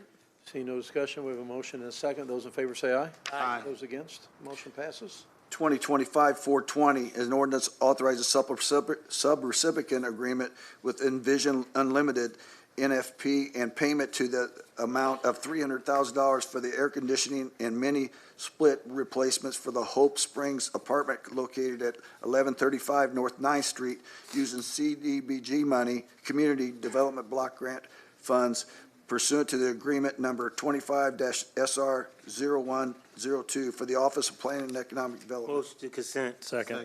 Seeing no discussion, we have a motion and a second, those in favor say aye. Aye. Against? Motion passes. 2025-421 is an ordinance authorizing a supplemental appropriation for capital equipment bond fund in the amount of $403,469.05 for the purchase of 10 police interceptors and one F-150 police responder from Marl Brothers Ford, Inc. for the Springfield Police Department. For consent. Second. Seeing no discussion, we have a motion to second. Those in favor say aye. Aye. Those against, motion passes. 2025-422, an ordinance directing the sale and authorizing the acceptance of a proposal under RFP CS 26-25 and execution of an agreement with, that's blank, Mr. Mr. Clerk, I think we are. Motion to hold. Yeah, motion to hold committee, please. We have a second on that? Okay. Yeah. Those in favor say aye. Aye. Those against, motion. Now we're under the- 422 is held. Now we're Okay. done. That's it, okay. Next is unfinished business. Is there any unfinished business to come before the committee? Alderman Gregory. Yes, thank you. Corporation Council, I asked you to look into, our tiny home situation over here on, Stanford, and what do you think? Yeah, so, I looked at I've pulled the hearing from when the zoning was granted, and today I received the report of what permits have been pulled, so I'm preparing to send you a response on the zoning issue, so you can take a look at it. Okay. So moving forward, Mr. Murdock, this issue is about these tiny homes out there. I'm nor here or there on them, but I do expect our community to be told the truth, when they come. Anybody who comes up here for zoning and say they have 300 petitions and they don't, is not being truthful in front of this council. You know, and I take those things very, very serious. When I talk to people, I expect them to tell me the truth. I'm always tell them the truth. So it bothers me that these, and I had another call about, some more tiny homes. Alderman Williams got calls about tiny homes. We have another situation that we've been called on in Alderwoman's Purchase Ward on this side of the track. So, it's starting to feel again like we're just loading up, and not us as this council, but those who are in this industry are loading this all up on the east side. And we can't grow on the east side with everything that nobody else wants on our side of town. So, I'm looking forward to that information, but I also would like to work with you for my ward and anybody else who would like. But I would like to put a moratorium on the tiny homes in my ward. I did look it up. I looked up our legalities for it, and anybody else. We need to take a look at how we're going to have these. They'll probably come in the future, and it'll be a big thing. But we need to look at this, and we need to look at not only the zoning and where we're going to place these things, but being fair about it. The newest situation to help people move along in their lives, me and Alderman Williams, we taking a beating from businesses. We know the intent. We want to be good, but we're taking a beating from businesses. And I'll leave it at that. So I do want to look into that. I looked up our legalities, and we can do that. So that's something I'd like to discuss with you and go over, and I'll be ready to push an ordinance for that. For Ward 2, anybody else who's interested is welcome to join in on that. But for Ward 2, we're not going to continue to be loaded up on with these types of things. I'm all about affordable housing. I'm all about new housing and things of that nature. But we can't take all the brunt of things and situations that no one else wants. So moving along, I had a few things on that. I've had some conversations on our, and this is light work, but this is a new website. We changed from the old one to the new one. On that, under economic development, I did find it, Miss Amy. There's two sections. So it lists all of our TIFs, when we create them, when they end. But it has not, I don't see anything new for the new SHA Pillsbury TIF area, as well as a map. Now, yes, there is an interactive section that does show each one of those TIFs and where they're at, but there should also be accurate information as far as that TIF exists, with a physical paper map as well that people can just print out and look at it.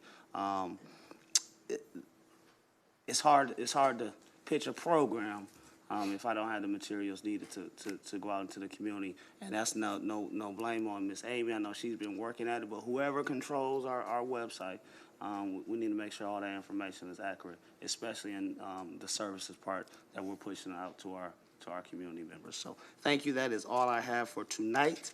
I appreciate you. Thank you. Alderwoman Notarano. Thank you, Chair. I would like to recognize that yesterday it was proclaimed by our mayor that it was Indigenous Peoples Day in the city of Springfield. So I would like to commend the citizens who worked so hard to bring that proclamation to fruition, and of course thank our mayor for proclaiming it such. And as further recognition, I would like to let everyone know the Illinois State Museum on the Capitol Complex has several exhibits related to Indigenous people's history in our area. And these exhibits are available to view now, and they include things such as hide painting, photography, and beaded textiles, some of which haven't been displayed in many years. So please take the following month to stop by the State Museum and check out Indigenous history in our area. Thank you. Oh, and sorry, one other thing, less pleasant.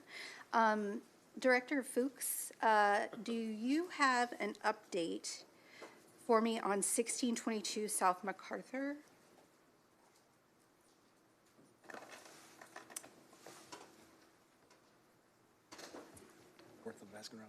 The latest that I have on 1622 South MacArthur comes from a conversation I had with Mitch Flynn, our building official, just the other day. The owners of that property have reached out to John Schaefer's architectural firm, and they have entered into an agreement to have him produce a plan for the renovation and upgrade of the building, and we are waiting to receive those plans. Okay, so I know that we have been waiting to receive those plans since I believe the deadline was given in September. So no movement on that at all. We now have proof that they have hired an architect. Yes, and we have been told that they are working on the development plans. So until we receive it, we won't be able to evaluate it. We can't consult with them on creating a plan. So at this point,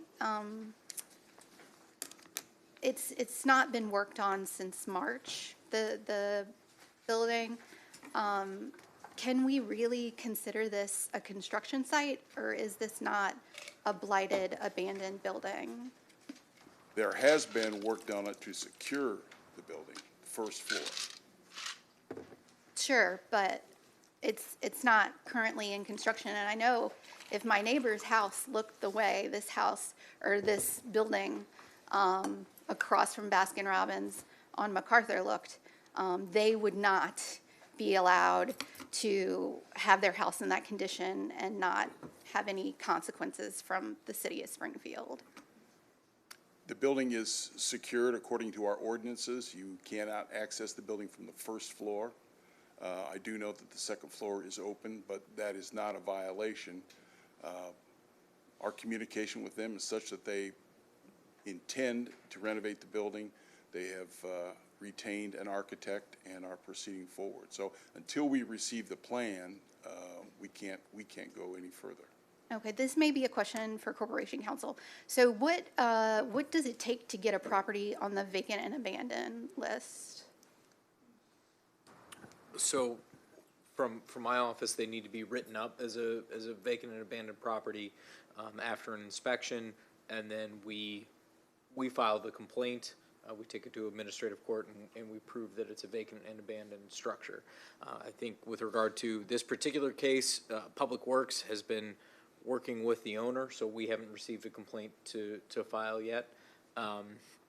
And so we don't have an ongoing court case to have it declared vacant and abandoned at this point, because they have been working with us to secure the bottom and to improve the property. But can you really say that they've been working with us when it's been months and they haven't presented the plans that were promised to us in September? I mean, Are that you doesn't ask- sound like cooperation or meeting any minimum requirements to me. I mean, I'm not an engineer and I don't work in construction, so I know that they're talking with the architects, and if they think it's commercially reasonable and not turning it over to legal, then we have nothing to prosecute. And we're being told in legal that they're working with our Public Works Department to get it done.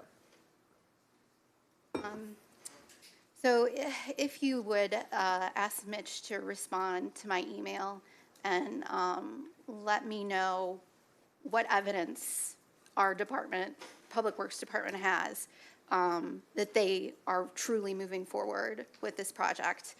Because honestly, short of seeing the schedule for the architects and engineers to come out and evaluate the property, I just don't buy it. This is completely unacceptable. I know that it is not your fault, and I am not trying to direct any of my frustration towards you, but this building has been a thorn in the side of MacArthur Boulevard for over a year, certainly, but has been in disrepair for decades. So it's really, I don't know what more I could possibly do to encourage these people to come forward and be better stewards of their property. It's not fair to the folks who live around there. And frankly, it's not fair to our city because, like I said, if somebody owned a 2-story house and the whole front was off of it, I'm talking from rafter to floorboards, not just the windows were open, but the entire front was off of that house, I know that would not be acceptable. Thank you. I'll make sure that Mr. Flynn communicates with you. Thank you. I appreciate it. Alderman Williams. Yeah, thank you. Thank you, Director Fuchs, for coming. I want to thank you for all my projects. I mean, they're moving. Adloff took forever, but it's you know, everything's going great as far as that. But I got some concerns on a few of them, and I'm going to start with my buildings, following up with the Alderwoman.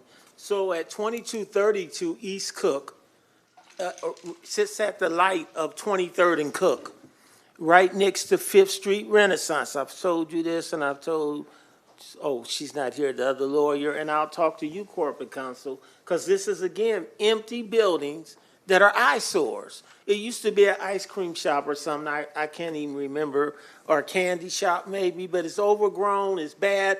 I get walkers from home that look good, they do good with their property. Even 5th Street Renaissance, which is on the other side of it, looks good. Across the street is county's community health or something right there. But I got 2 bad buildings right in that area. The ice cream shop I'm talking about is one. Katia, it should at least be in court because it needs to come down. So by now, I'm hoping that it's in court because we have sent inspectors out there and all that. Yeah, I'll pull the status of that case and I'll let you know. Please, because it's just like the red brick building on South Grand and Wheeler. I'm not going to let it go until it's down. Now the red brick building's down, but the foundation is still undone and uneven and all that. I want it flat like a park, or like we would make any other citizen do when they tear something down. They just can't tear it down and leave a partial foundation out there and just sitting there. So I would like to make sure that whether it's corporate counsel that has to take care of this, that the owner, or it's either we do it and then charge the owner. Tear down that ice cream shop. And my final building is one that, I mean, when I came in 2021, this building was a problem and it's still a problem. And it's an old school building behind Central County's health. I think it was Withrow Matheny. Somebody help me. It was one of those grade schools directly across from Washington Middle School. That building, I know it's a sick building. They've explained to me about the lead and the asbestos and all this other stuff that's in it. But that doesn't excuse it to exist for years. Just sitting there. It needs to come down. It needs to be tore down. I'm putting us on record again, starting the clock again, and I'm begging that we do something. The school district doesn't own it, a private person owns it, and we shouldn't allow these things. This is why we can't get development on the east side. Because we let things stay old and closed up and sit there for years. And then we wonder, why won't nobody come over here and build something other than houses? I'll say we get houses, but we can't get even small businesses because of these type of things that we allow to go on. So if you'll think, give me an update and a follow-up on those 3 properties, Director, I appreciate it. Yes, sir. Thank you. Alderman Gregory. He spurred my moment, you're here, my brain. Corporation Council, now we own this building, the old UCP buildings, and we own them. We've owned them for some time since UCP left over there on 16th and Jefferson-ish, Washington, 16th and Washington, and we've owned those buildings for some time. And again, you know, the only offer that we've had 2 offers. It was supposed to be a youth center. You know, I have all those records still. We sold that building for $1 to UCP, that particular building, the one closest to the bridge. You know, you know, I know that group is still interested in doing something with that. It's definitely going to take about $1 million to even get it up and running. But if we have no plans, because what's been offered, another group home and all that stuff, I won't approve it. We already been slick like that once. So they met with the community. We've met with the community with that building. We're, you know, that's not what they want in that particular community. At one point in time, it was used for youth, and I think that would be suffice. But if we're not going to do that, then it's our building, and we need to tear it down. It's time to move on. We just recently, you know, proclaimed that bridge, Miss Sonia Massey Bridge, and it's time to clean it up. That building needs to go. I wish we could do something to it. I wish the plans for the empowerment zone still went through, but that was tore down. So that building needs to go with it, and so we can continue to grow. It's the same thing. You know, the only thing that people want to put over here is things that no other community, you know, really wants, and without forcefully. And our community has taken too much of that. And so that building there, if you can give me a status update on where we're at with it. Thank you. Yes, sir. Thank you, Mr. Gregory. Next is new business. Is there any new business to come before the committee? Alderman Williams, that's old. Oh, I'm sorry. Okay, that's fine. Alderman Donlin. Yes, Mr. Clerk, I just wanted to point out that our committee in November, first committee is scheduled for November 11th, which is Veterans Day, which the city's office is closed. I wanted to see if we could consider moving that to the Wednesday, the 12th. How does everybody feel about that? That's up to the clerk. November 12th, yeah. Do we need to take a vote on that, Mr.? Okay. Yeah, because we move it to the 12th. We have a second? Any discussion? Those in favor of moving November meeting to November 12th, say aye. Aye. Those against, motion passes. November 12th, Wednesday. And then secondly, Mr. Chair, I would like to point out that one of us is going to be experiencing an important day tomorrow, a birthday, and I'd like you all to wish Mayor Busher a happy birthday.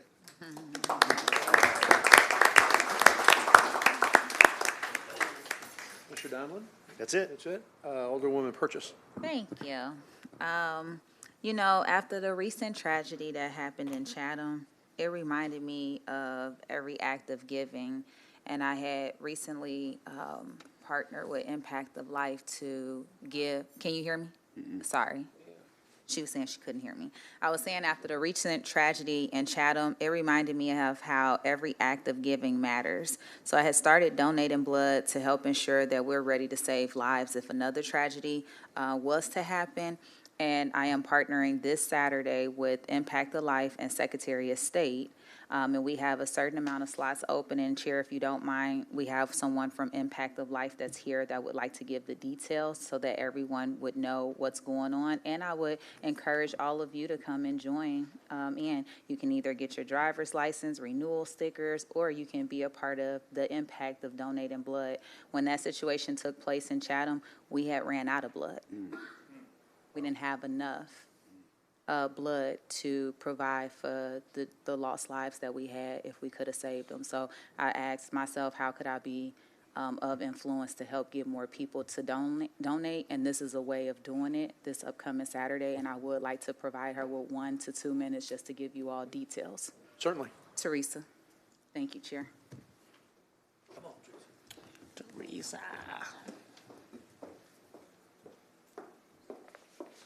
Hi, everyone. Oh. Let me. She gonna tell you. Okay, good evening. My name is Teresa Tran. I am co-chair of Impact Life of the Springfield Associate Board. This Saturday, like Alderman Purchase said, Saturday 18th from 10 a.m. to 2 p.m., we are hosting a mobile blood drive in partnership with Alderwoman and Secretary of State, DMV Mobile Services. We are grateful for Our Savior's Lutheran Church on Old Jacksonville Road to provide a space for us to be. So, like she said, when tragedy strikes, whether from violence, disease, or accidents, people need blood. Mothers who hemorrhage from delivery, children undergoing chemotherapy, victims of violence fighting for another chance of life, they all need blood.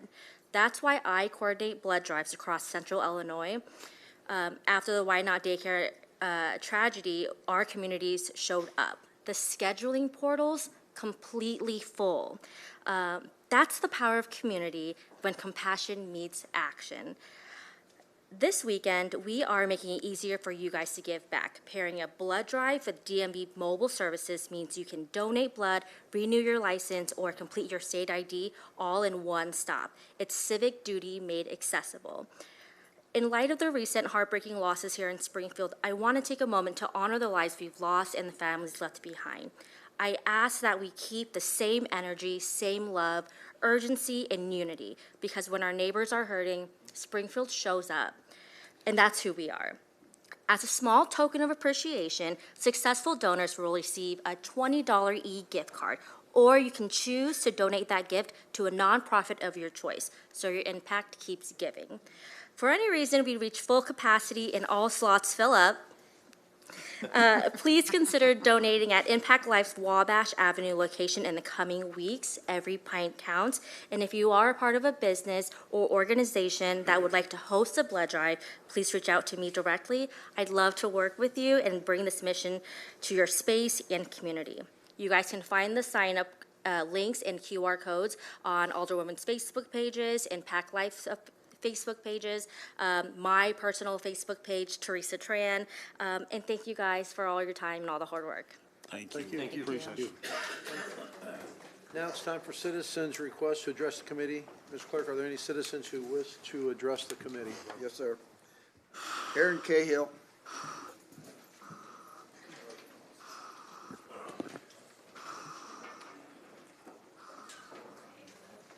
The council left, we might as well take some.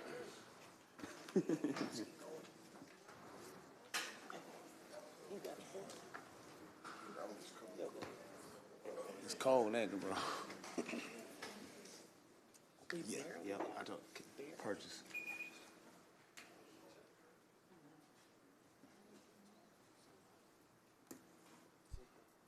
Are we good to go, Mr. Cahill? Is that? Are we good to go? Yep. Okay. Hey, guys. I'm just up here to talk to y'all once again about Immigration's Customs Enforcement. But before we do that, I'd like to take a moment of silence for Miss Major Griffin Gracie, trans woman who was a very well-known advocate for the trans community, as well as Mr. George Floyd, who would have been 52 today.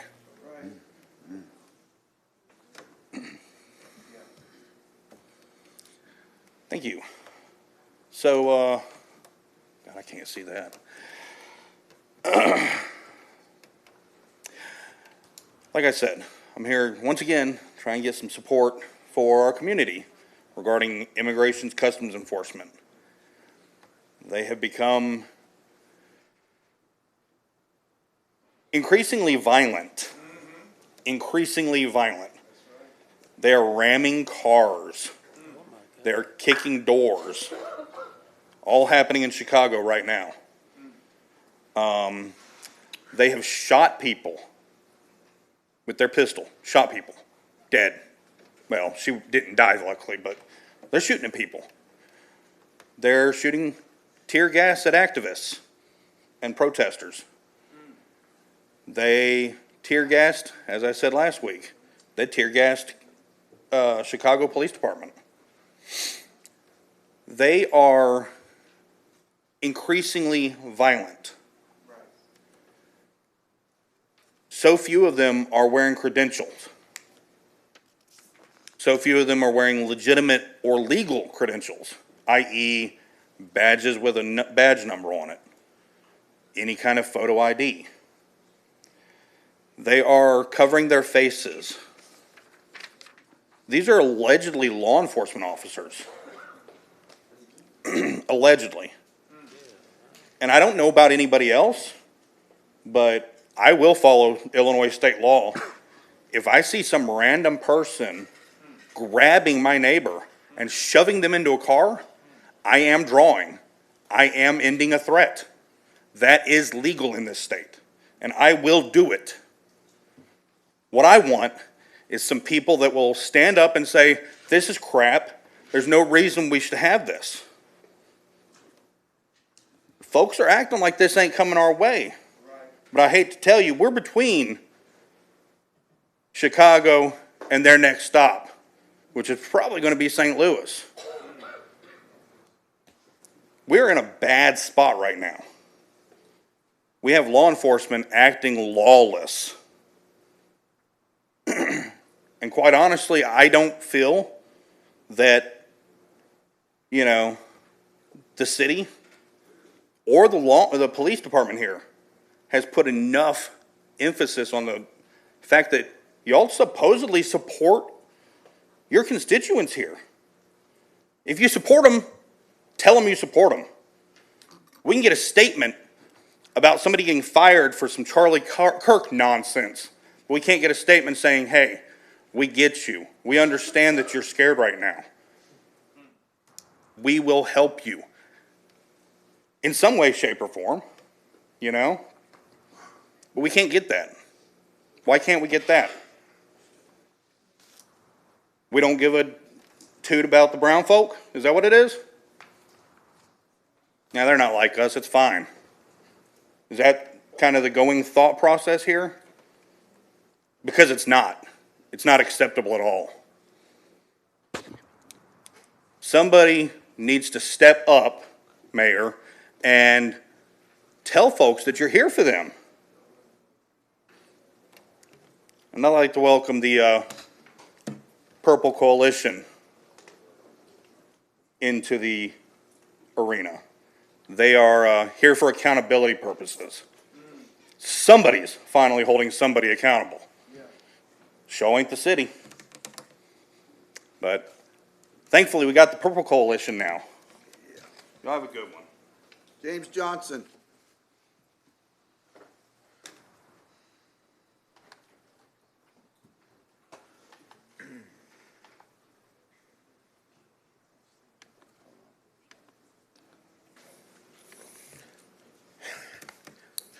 God is still in control.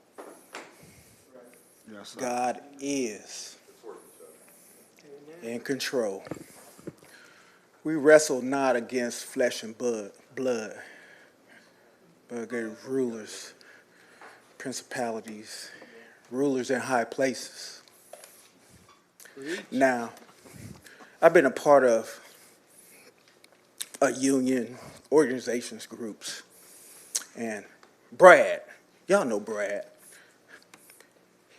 he always had a saying, if you ain't in the fight with us, you're against us.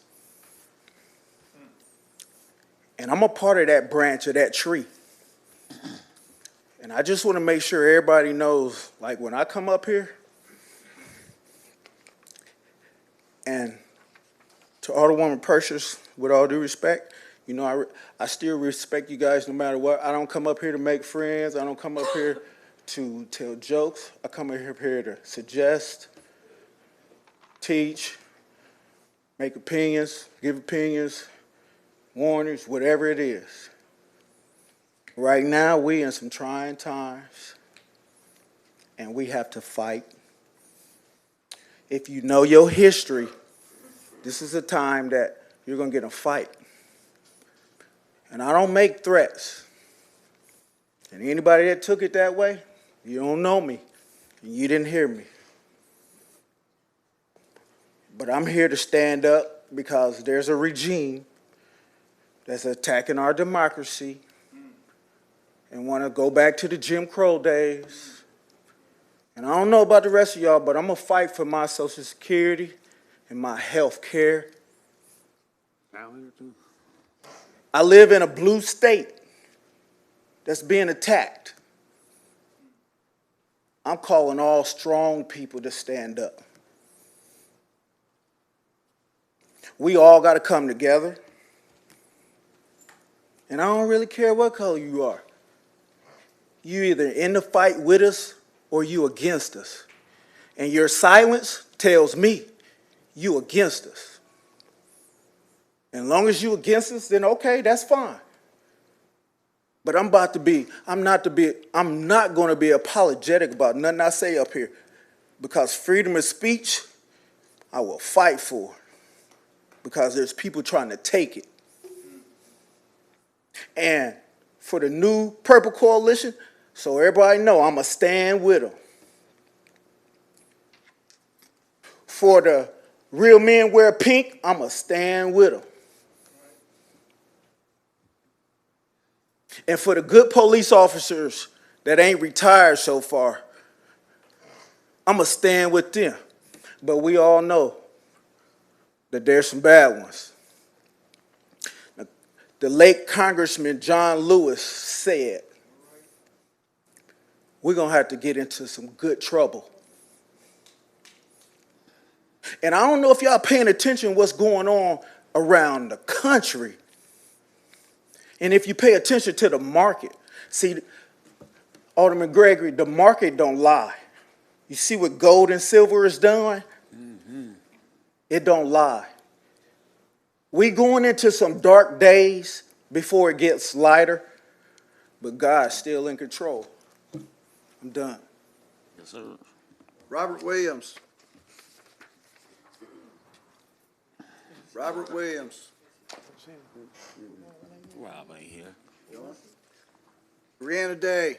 I seen him out. Good talk.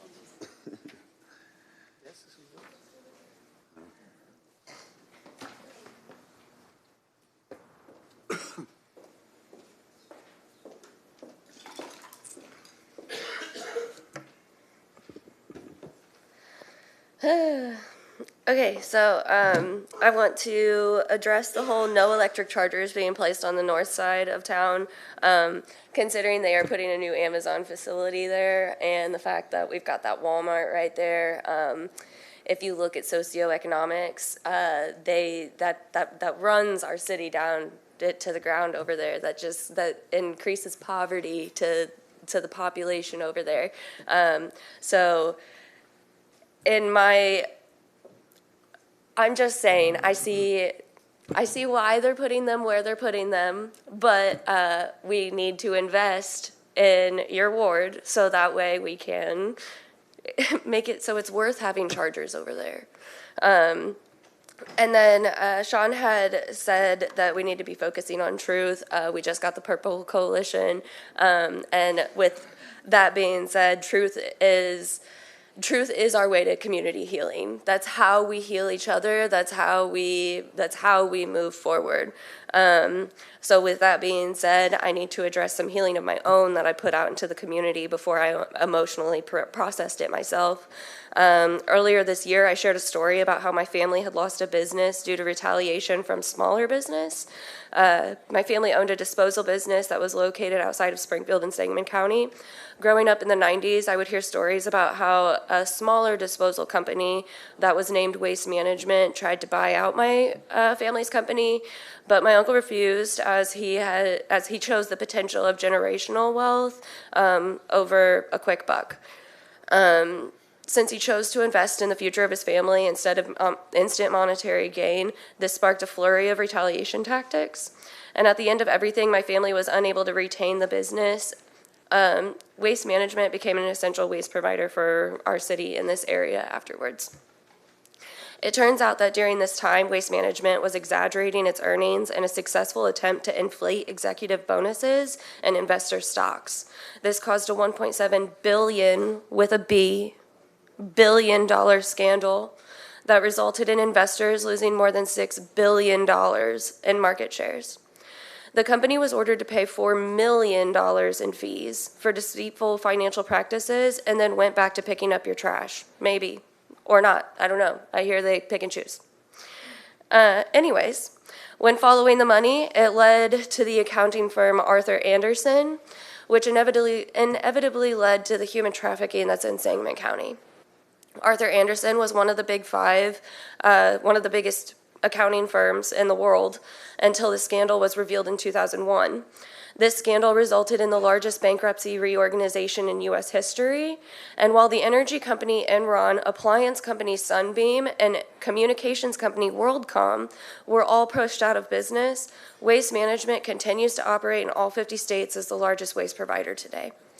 I understand why so many in our city are scared to speak up, but we are stronger together, and we will not go silently.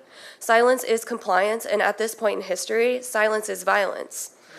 With that said, researching this topic stirred up some of my own personal trauma that I then shared, but I need to correct the record. At the beginning of this year, I shared a personal Me Too statement. As a child and into my teenage years, I was a competitive dancer that would travel to different states to perform.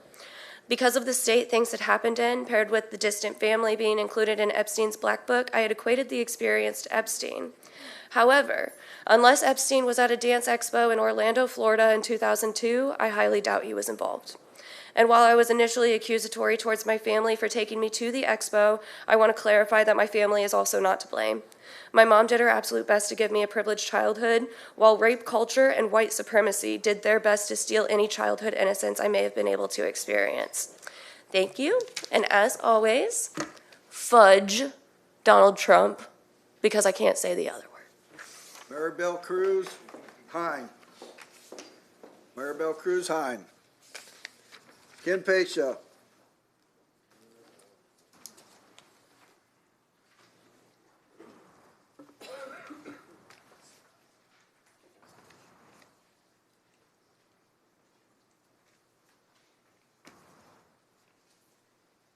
Evening, everybody.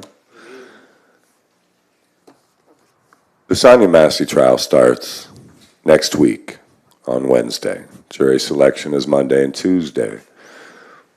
I think that highlights an important note that a lot of people like to overlook.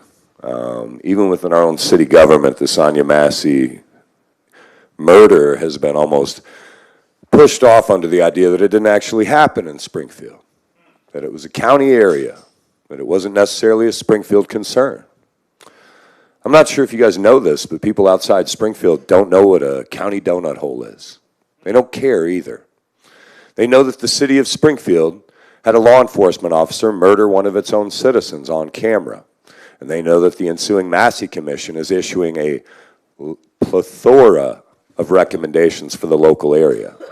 I will strongly urge you alderpersons to attend their listening sessions. They have 2 left before they finalize their findings.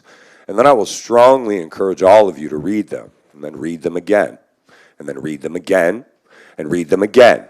And keep reading them until you start to see the importance of why those suggestions matter so much to this city.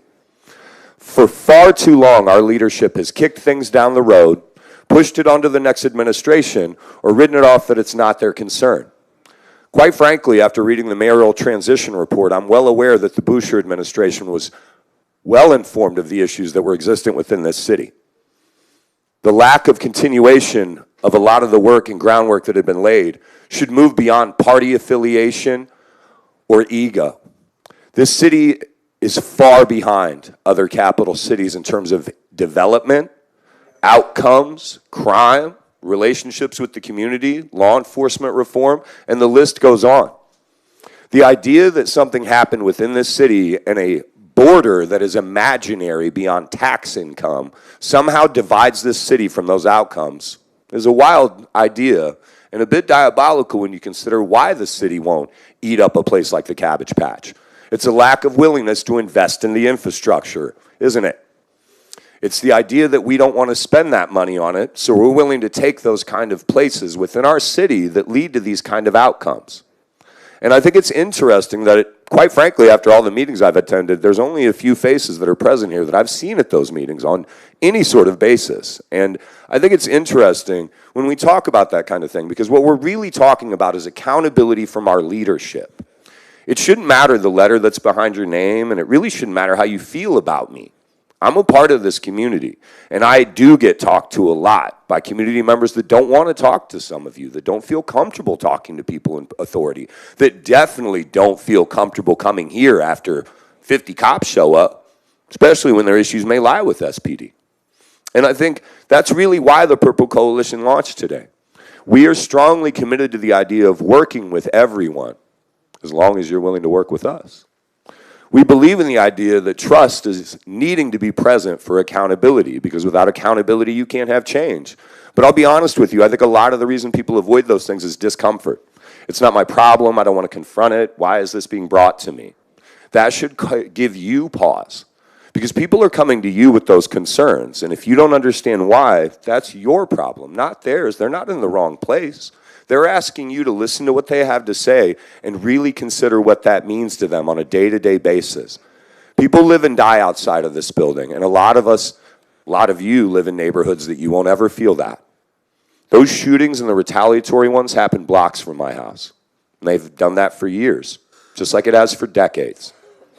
And I ask you to really consider that idea that decades of my life have been spent in that neighborhood, and that the same outcomes continue. Because quite frankly, over-policing isn't working.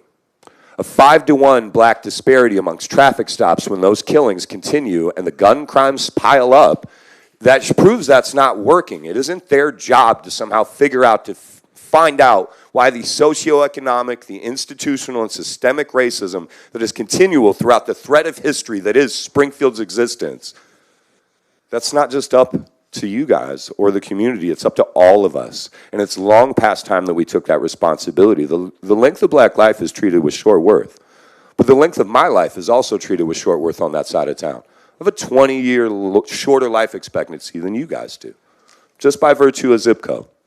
And that should tell you something about the progress that's been made in this city and the extreme amount of work that still needs to be done.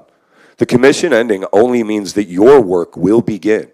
And we, as a coalition, are happy to work with you, but that takes you willing to work with us. Thanks, Ken. Thank you. Tara Standage.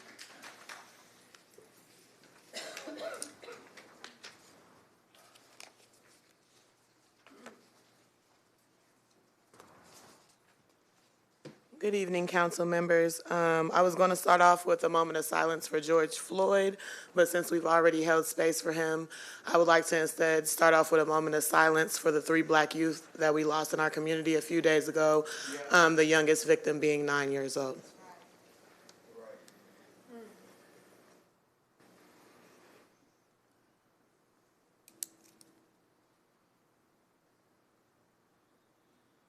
Today would have been George Floyd's 52nd birthday if he wasn't brutally murdered by the police on May 25th, 2020, outside of a grocery store in Minneapolis. Oftentimes I am asked, what radicalized you? As a single mother of 4 beautiful black children, I would have to say the answer to that question is listening to Mr. Floyd, a grown man of great stature, cry and plead out for his mother, while Officer Derek Chauvin knelt on Mr. Floyd's neck for over 9 minutes while he was pinned face down on the street. After a second independent autopsy, the independent examiners found that pressure applied by the officer's knee on Floyd's back and neck impeded blood flow to the brain and his ability to breathe. On July 6th of last year, right here in our own city of Springfield, Illinois, Sangamon County Deputy Sean Gratian shot Sonia Massey in her face in the kitchen of her own home. She had called 911 for assistance. After asking Miss Massey to go from her living room to her kitchen to turn off a boiling pot of water, he killed her, leaving her 2 children without a mother and leaving her very large and loving family distraught. Sean Grayson's trial will begin next Monday, October 20th at 9 a.m. Peorians for Justice for Sonya have organized a rally that day starting at 9 a.m. outside of the Peoria County Courthouse. Please join us in solidarity of the Massey family as we enter the next round in the fight for justice for Sonya Massey. I stand here today as the president of a freshly launched Purple Coalition. We are a coalition of community activists and advocates who have invested in each other and our community. Purple is an acronym. It stands for People United for Reform, Power, Liberation, and Equity. Our mission involves bringing our community together as a whole, having hard conversations, and asking tough questions to identify where the gaps in service are and addressing those who can help fill them. This also includes holding those accountable who inflict harm on our community.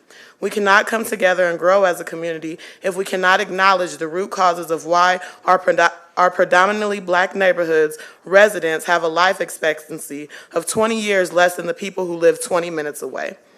We are powerful when we come together, and together we can change systems. In the words of the late Assata Shakur, if I know anything at all, it's that a wall is just a wall and nothing more at all. It can be broken down. Today, we are starting to break down those walls. From here forward, we move as one.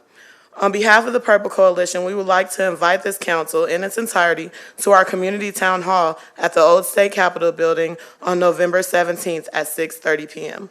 This will be a crucial step towards accountability, transparency, and collaboration. We urge everyone here today and watching at home to join us and to use this town hall as an opportunity for your voices to be heard. From the biggest of organizations to our unhoused neighbors, we want to hear the voices of our community as a whole. These first steps are how we begin bring our community together, not through fear or division, but through understanding and unity. We can't change systems in a couple of hours. We need to come together and keep having these conversations and keep them consistent to create real change.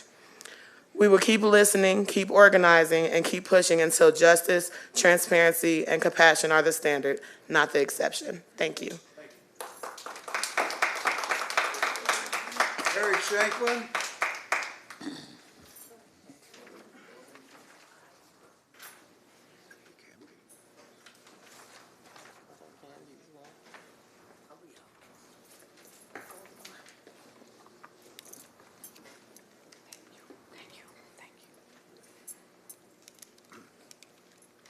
Good evening, everyone.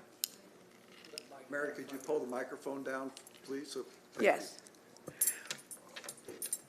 I want to take a moment to introduce myself to the Springfield City Council. My name is Mary Shanklin, and I've been a proud resident of Springfield for most of my life. I currently live in the Pioneer Park Home Association area on the east side of Springfield in Ward 2. Tonight, I come before you to speak about an issue that has devastated our community, gun violence. On Thursday, October the 9th, 2025, our city experienced a heartbreaking tragedy, a triple homicide that claimed the lives of 3 individuals.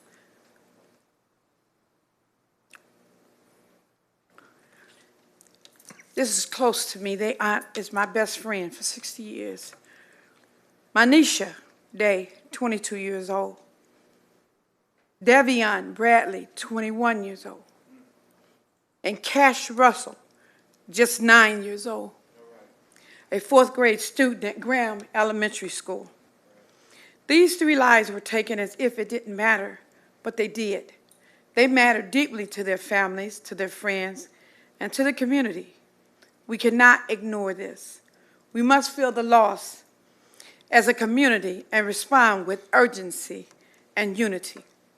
The individuals suspected of committing this horrific act are believed to be under the age of 30.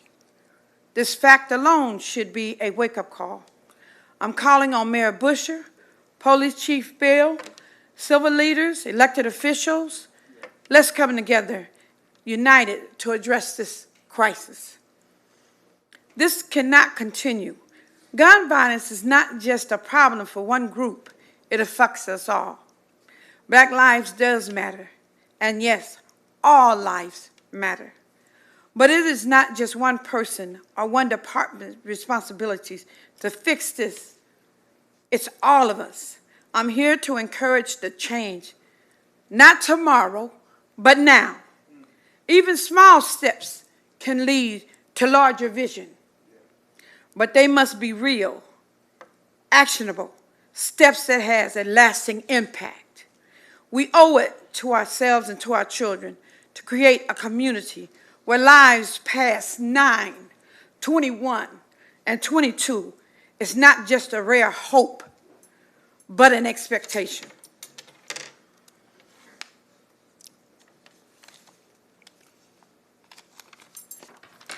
I still find myself asking, how did we get here? Where did this become, or when did this become our reality? Why did we allow it? Was it when we let drugs flood our neighborhoods?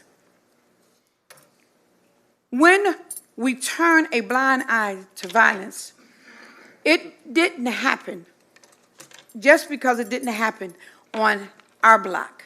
Young people might think selling drugs or picking up a gun is the only path, but it's not. Our neighborhoods belong to us, not the drug dealers, not the gangbangers, and certainly not to those who use guns to take innocent lives. I want to challenge each of us tonight. When you go home, look at your children. Hug them. Kiss them. Thank God they're still here with you, because the parents of Manisha, Davion, and Cash, that is no longer possible. Let their lives be a call to action. Let's not wait for another tragedy to move us. The time for change is now. Now,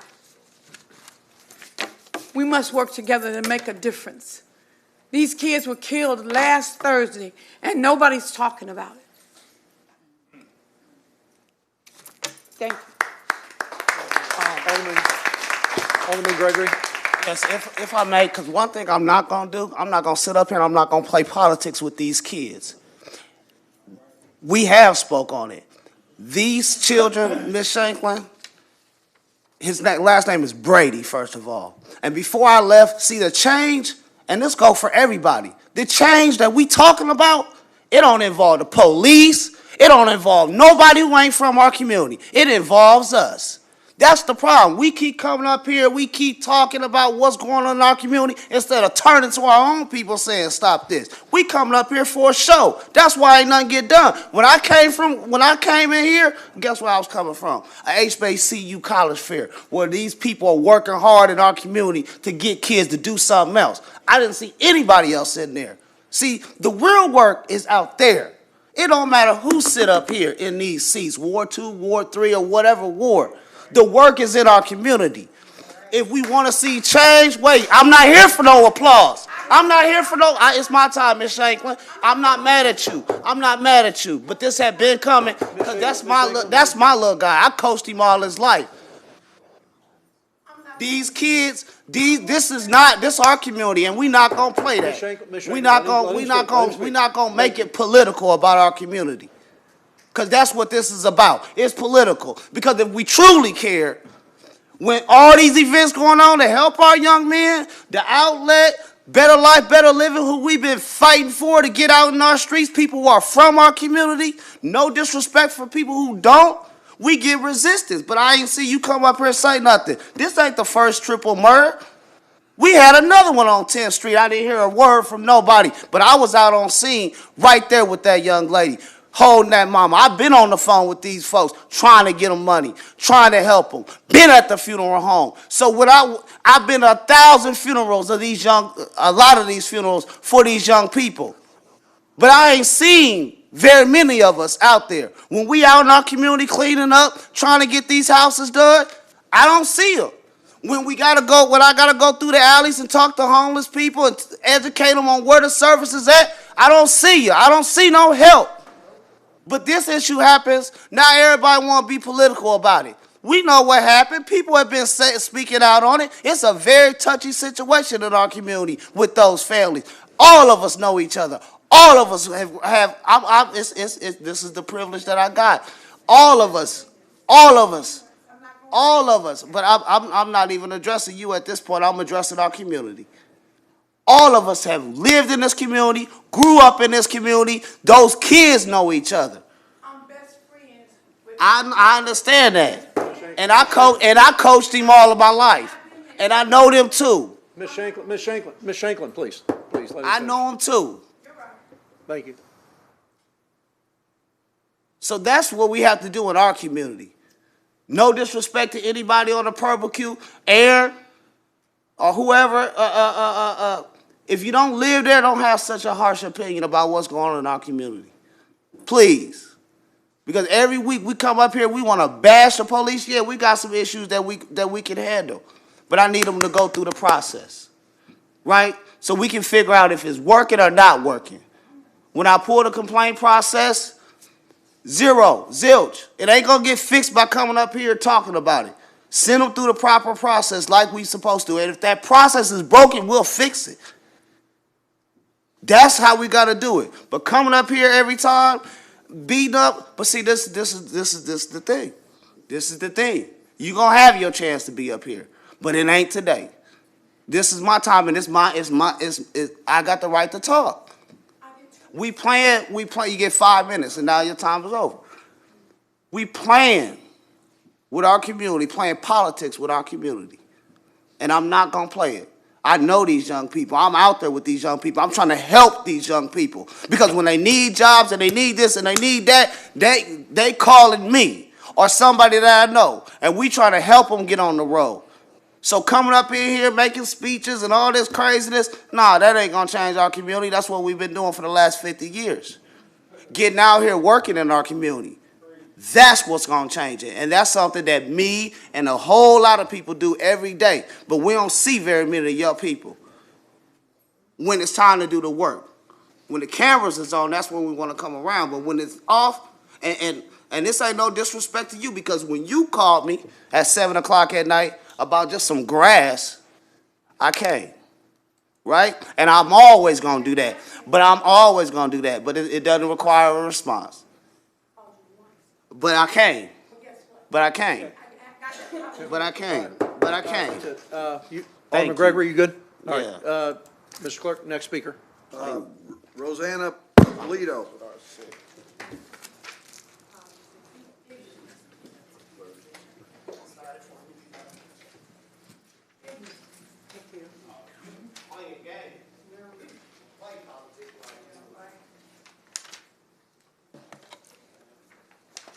I'd like to start off by reading a letter I wrote to the Illinois Times, Letters to the Editor on September 28th, 2025.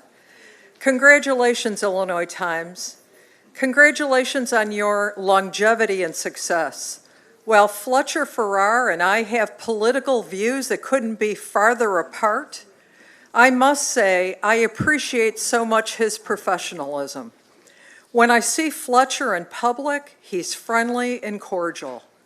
As we wade through trying times in political discourse, I am pleased to know that it is possible to care enough to be kind. Sincerely, Rosanna Polito. After watching last week's city council meeting and watching different alderwomen opining on what they were upset about, centered around the way people are treated or discriminated against, I decided to speak out.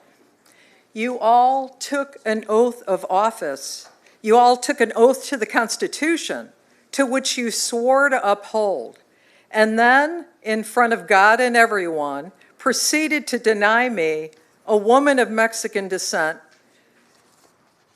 and my ancestors are the very indigenous people you claim to want to honor. You denied me my First Amendment rights in front of the horseshoe, and not one of you who took an oath to the Constitution to uphold it spoke up.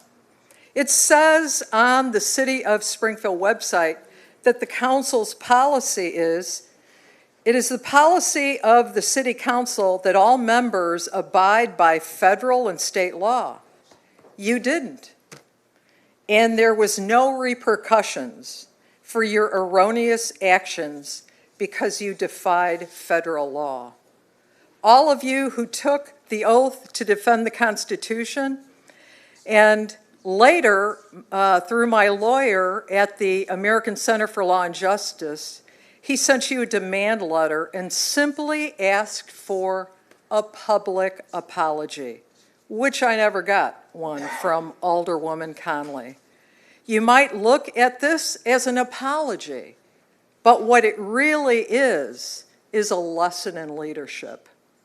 Leading by example.